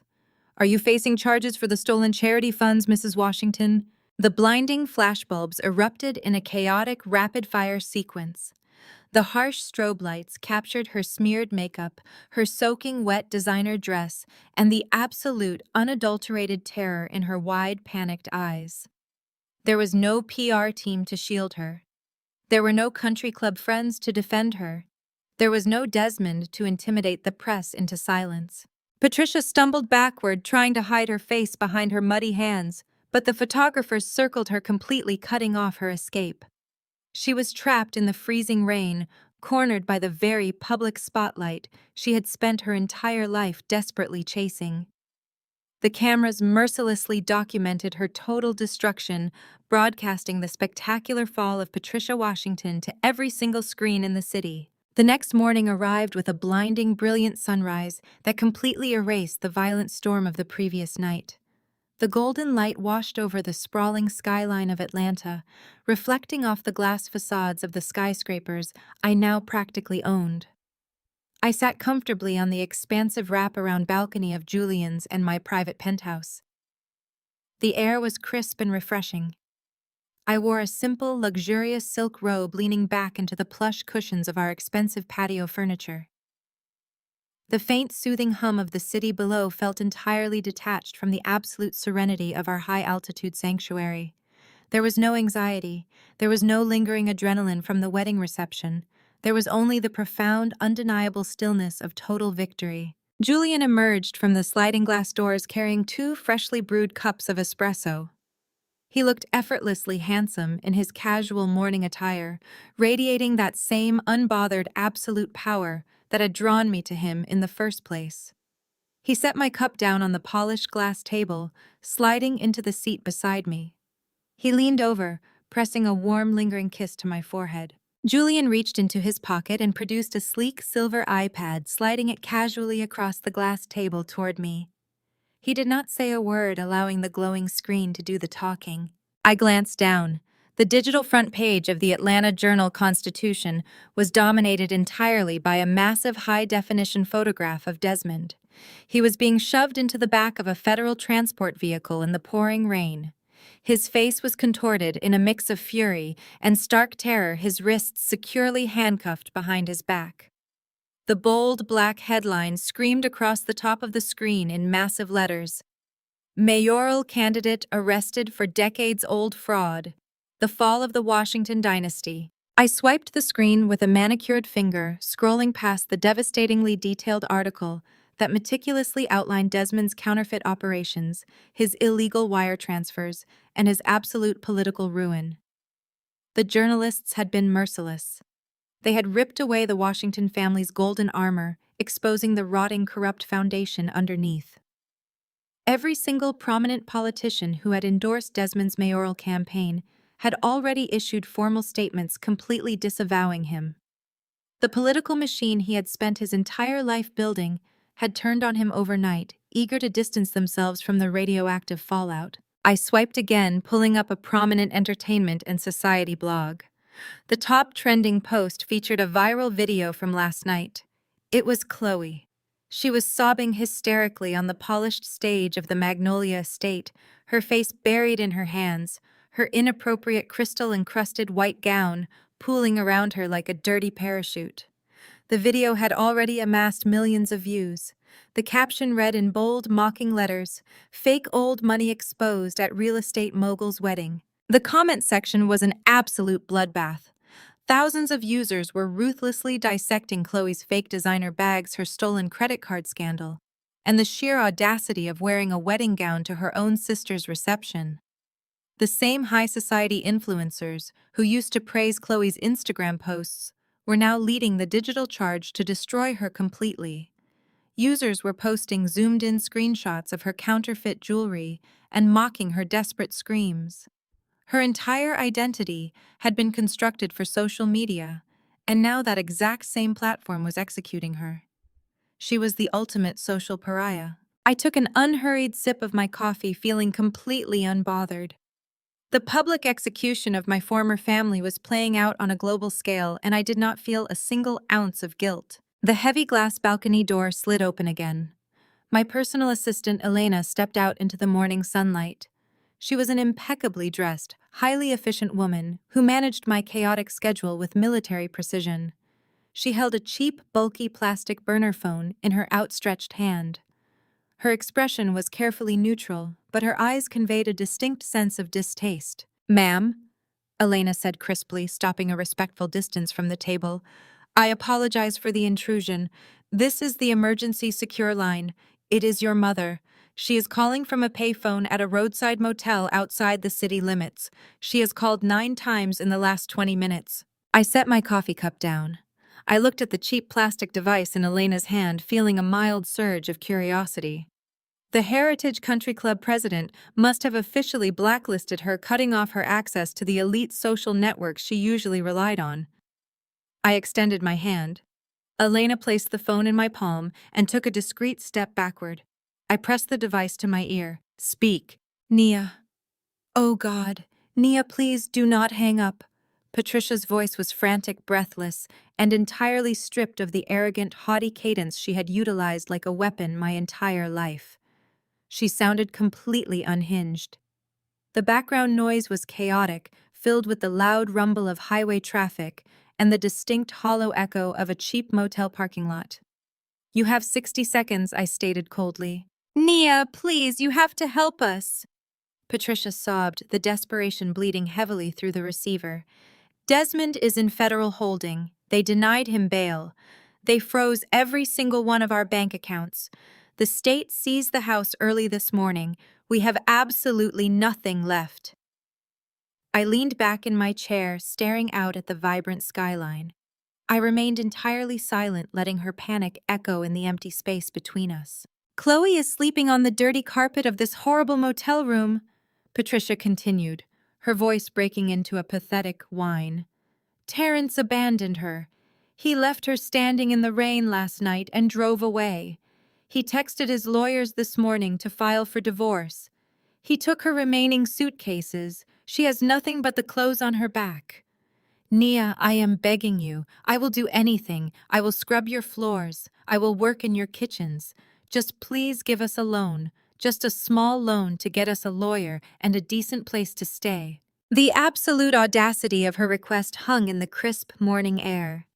She wanted money from the very daughter she had financially starved and emotionally discarded.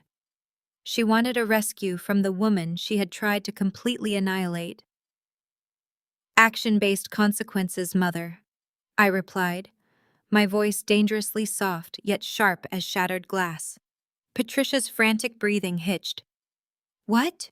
Do you remember when I was 18 years old?" I asked, methodically breaking down her sudden onset of amnesia. "Do you remember when you cut off my college tuition because I refused to let Desmond dictate my major? Do you remember when I stood in your pristine kitchen, practically starving, begging for just enough money to buy groceries for the month?" "Nia, I did not mean to." "You looked me directly in the eye." I cut her off effortlessly. "And you told me that the real world operates on action-based consequences. You told me that I made my choices and now I had to figure it out." "I was trying to teach you a lesson," Patricia cried out defensively, reverting for a split second to her old toxic habits. And you did? I confirmed, my tone completely devoid of any emotion. You taught me how to survive without you. You taught me how to build an empire from the dirt while you played dress-up with stolen money. You made your choices, Patricia. You chose to protect Desmond's fraud. You chose to fund Chloe's delusions. You chose to try and steal my grandmother's legacy. The federal indictments, the public humiliation, the dirty motel floor you are standing on right now, those are your action-based consequences. Nia, please! Patricia screamed, her voice cracking into a shrill, agonizing wail. I am your mother. Now! I stated, delivering the absolute final verdict. It is your turn. Figure it out. I pulled the phone away from my ear, cutting off her hysterical screaming instantly. I pressed the end call button and tossed the cheap plastic device back onto the glass table. The satisfying clatter echoed briefly on the quiet balcony. I looked at Elena, who was standing perfectly still, awaiting her next set of instructions. Change my emergency contact number immediately, I instructed her calmly. Block that specific exchange and flag any incoming calls from local correctional facilities or cheap motels.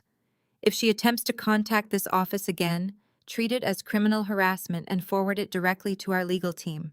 Consider it done, Mrs. Washington Sterling, Elena replied sharply, picking up the discarded burner phone and retreating swiftly back into the penthouse. Julian reached across the table and placed his hand securely over mine. His thumb traced circles against my skin, offering a silent, unwavering stream of support. The absolute removal was finally complete. I had completely severed the toxic, suffocating cord that had bound me to the Washington family for 3 decades. They were entirely excised from my universe. I was completely free. But outside the estate, the storm was not over.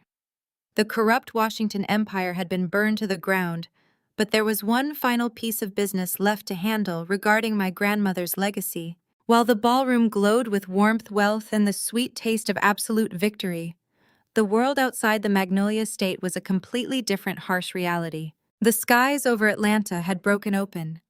A violent torrential rainstorm was hammering the manicured grounds of the estate. The heavy drops pounded relentlessly against the cobblestone driveway and lashed fiercely against the massive wrought iron front gates. The wind howled through the ancient oak trees, tearing leaves from the branches. Patricia Washington stood shivering violently in the freezing, relentless downpour. Her custom designer gown, which had cost more than a luxury vehicle, was soaked completely through. The heavy, wet silk clung to her shivering frame, dragging through the dark, muddy puddles forming rapidly on the pavement. Her meticulously styled hair had collapsed into a stringy, wet mess plastered across her face. The expensive mascara she had applied that morning was running down her cheeks in thick, dark, muddy streams, giving her a hollow, ghostly appearance. She frantically patted the hidden pockets of her ruined dress, her hands shaking uncontrollably from the biting cold and the sheer, overwhelming panic. Nothing. She reached for the small jewel-encrusted clutch she had brought with her, only to realize her hands were empty. The devastating realization struck her with the force of a physical blow. She had left her phone, her keys, and her wallet on her assigned table inside the grand ballroom. Patricia turned back toward the imposing locked double doors of the estate.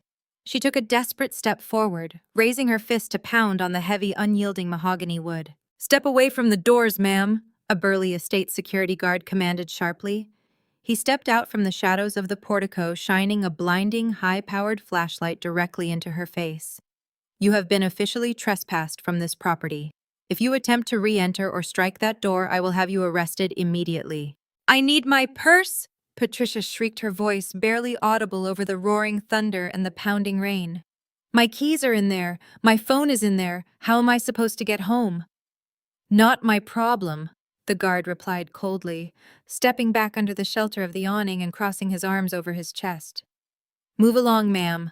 Patricia let out a pathetic, strangled sob. She turned around, the freezing rain soaking her to the absolute bone. She looked down the long, winding driveway, desperately hoping to see Terrence's sleek car waiting for her. But the driveway was completely empty. Chloe had been dragged away screaming, and Terrence had been physically thrown out minutes before her. Desmond was already secured in the back of a federal transport vehicle heading straight to a holding cell without the possibility of bail. Patricia was entirely alone in the dark, pouring rain. She began to stumble down the long driveway toward the main gates, her expensive high heels sinking deep into the mud with every awkward, pathetic step. She wrapped her arms tightly around her chest, her teeth chattering violently. She thought of the comfortable, sprawling mansion she had woken up in that morning. She thought of the warm, dry luxury cars she normally traveled in. She was completely stripped of her armor, her wealth, and her dignity. As she neared the massive iron gates at the edge of the property, a sudden blinding array of harsh white lights cut fiercely through the dark, rainy night. Patricia threw her hands up to shield her eyes, squinting through the relentless downpour. Lined up entirely across the street, blocking any possible exit route, was a massive fleet of local and national news vans. Tipped off by the unprecedented federal raid and the ensuing chaos at the city's most high-profile wedding, the press had descended on the Magnolia estate like a pack of starving wolves. The satellite dishes on the roofs of the vans were already raised, broadcasting live feeds directly to the local stations and internet streams. The second Patricia stepped through the pedestrian gate, the media mob surged forward with ruthless intensity. Dozens of reporters shoved heavy microphones directly into her face, their voices blending into a chaotic roar. Waterproof cameras were hoisted onto shoulders, their bright, unforgiving spotlights illuminating every single inch of Patricia's ruined, muddy, pathetic state. "Mrs. Washington, is it true your husband has been indicted for federal wire fraud?" a reporter screamed over the rain. "Patricia, did your daughter Nia expose the family's counterfeit operations to the authorities?" Another journalist shouted aggressively, pushing a recording device toward her trembling mouth. "Are you facing charges for the stolen charity funds, Mrs. Washington?" The blinding flashbulbs erupted in a chaotic rapid-fire sequence. The harsh strobe lights captured her smeared makeup, her soaking wet designer dress, and the absolute unadulterated terror shining in her wide, panicked eyes. There was no PR team to shield her. There were no wealthy country club friends to defend her. There was no Desmond to intimidate the press into silence. Patricia stumbled backward, trying to hide her face behind her muddy hands, but the photographers circled her, completely cutting off any avenue of escape. She was trapped in the freezing rain, cornered by the very public spotlight she had spent her entire life desperately chasing. The cameras mercilessly documented her total destruction, broadcasting the spectacular, humiliating fall of Patricia Washington to every single screen in the city. 6 months passed. The torrential rain that had washed away the Washington dynasty was a distant memory, replaced by the brilliant, unbroken sunshine of an Atlanta summer. Standing tall in the heart of East Point was the Vanguard Innovation Center. It was a gleaming physical testament to survival and rebirth, a breathtaking beacon of modern architecture seamlessly blended with historic Southern charm. The dilapidated house my parents had once tried to steal and demolish for a country club parking lot had been completely transformed. I had not just renovated the property, I had purchased the entire surrounding block. The original weathered brick of the old house had been painstakingly restored and integrated directly into the sweeping glass facades of the new technology incubator. Today was the grand opening, and the sheer scale of the event was a massive spectacle covered heavily by both local and national press. News vans lined the streets, but this time they were not here to broadcast a humiliating downfall. They were here to document a triumph. The expansive courtyard was packed with young, brilliant Black entrepreneurs, tech innovators, and real estate visionaries. These were people possessing relentless drive and undeniable talent, but who lacked the supposedly correct last name or the old money connections to get a foot in the door. These were people exactly like me. I stood at the sleek wooden podium set up on the main stage, looking out at the vibrant, buzzing crowd. Silas was seated squarely in the center of the front row. The formidable man wore a sharply tailored suit, his broad shoulders relaxed, and a smile of profound, undeniable pride illuminated his weathered face. Julian was standing right beside the podium. He reached out his warm fingers, interlacing with mine, holding my hand securely as I prepared to speak. Noticeably absent from the sprawling courtyard were the ghosts of my past. There was no sign of Desmond Washington. The disgraced judge and aspiring mayor was currently wearing a standard issue uniform, serving a 10-year federal sentence in a high-security prison, his legacy permanently destroyed by the mountain of fraud evidence we had handed the authorities. There was no sign of Patricia. Stripped of her stolen wealth and entirely excommunicated from Atlanta's elite circles, she had fled the state in absolute disgrace. The woman who had once obsessed over designer labels and country club luncheons had taken a job as an anonymous retail clerk in a strip mall 3 states away, desperately hiding from her former social circle. And there was no sign of Chloe. Her highly publicized, utterly humiliating divorce from Terrence had played out aggressively across every gossip blog in the country. Without the shield of my grandmother's trust fund or Desmond's illicit money, their fake empire had collapsed instantly. They had turned on each other viciously in court, fighting over worthless scraps, and the incredibly messy legal battle had left both of them completely destitute. But as I looked out over the crowd, I did not mention them. I did not think about them. They were entirely irrelevant to my narrative now. They were nothing more than a closed chapter, a cautionary tale of greed that I had long since moved past. I had not just defeated my family, I had repurposed their greed to fuel my legacy. They say that family is the foundation upon which we build our lives, I said into the microphone, my voice echoing clearly and powerfully across the sunlit courtyard. We are taught from a very young age to honor the structures we inherit, to respect our roots, and to stay loyal to the house we are born into. I paused, letting the silence settle over the hundreds of ambitious faces looking up at me. But sometimes the foundation is cracked. Sometimes the house you are born into is meant to keep you locked inside, suffocated by the expectations and the cruelty of others. I learned the hard way that you do not have to stay in a burning house just because it is where you grew up. I looked down at Julian, squeezing his hand tightly, and then I locked eyes with Silas in the front row. You have the power to walk out, I continued, my voice rising with unwavering conviction. You have the power to find the people who will hand you bricks instead of matches, people who will help you build rather than tear you down. You have the power to build your own estate. The courtyard erupted. The cheers were deafening, vibrating through the warm evening air with pure electric joy. Flashbulbs lit up the sky in a dazzling rapid-fire display. Julian stepped forward and proudly handed me a pair of oversized, gleaming golden scissors. I gripped the heavy metal handles, feeling the solid weight of the moment. I turned toward the thick red ribbon stretched securely across the main entryway of the center. With one swift, decisive motion, I cut the red ribbon. It fell away to the pavement, and the applause intensified into a triumphant roar. I had achieved the ultimate sweet revenge. It was not enacted through petty squabbles or bitter arguments. It was absolute, undeniable success. I was living a life of profound purpose, completely untouchable by the people who once tried to destroy me. The shadow of the Washington family was permanently erased from East Point, replaced entirely by my vision. As a vibrant jazz band positioned near the entrance began to play, filling the streets with upbeat, soulful music, the community surged forward. They flooded enthusiastically into the new center, eager to explore the incubator spaces and the limitless potential waiting inside. Julian and I stepped down from the podium. He wrapped his arm around my waist, pulling me close. We walked hand in hand through the grand glass front doors of the Vanguard Innovation Center, stepping over the threshold into the brightly lit atrium. She doesn't look back. There is nothing left behind her anyway. Only the future lies ahead.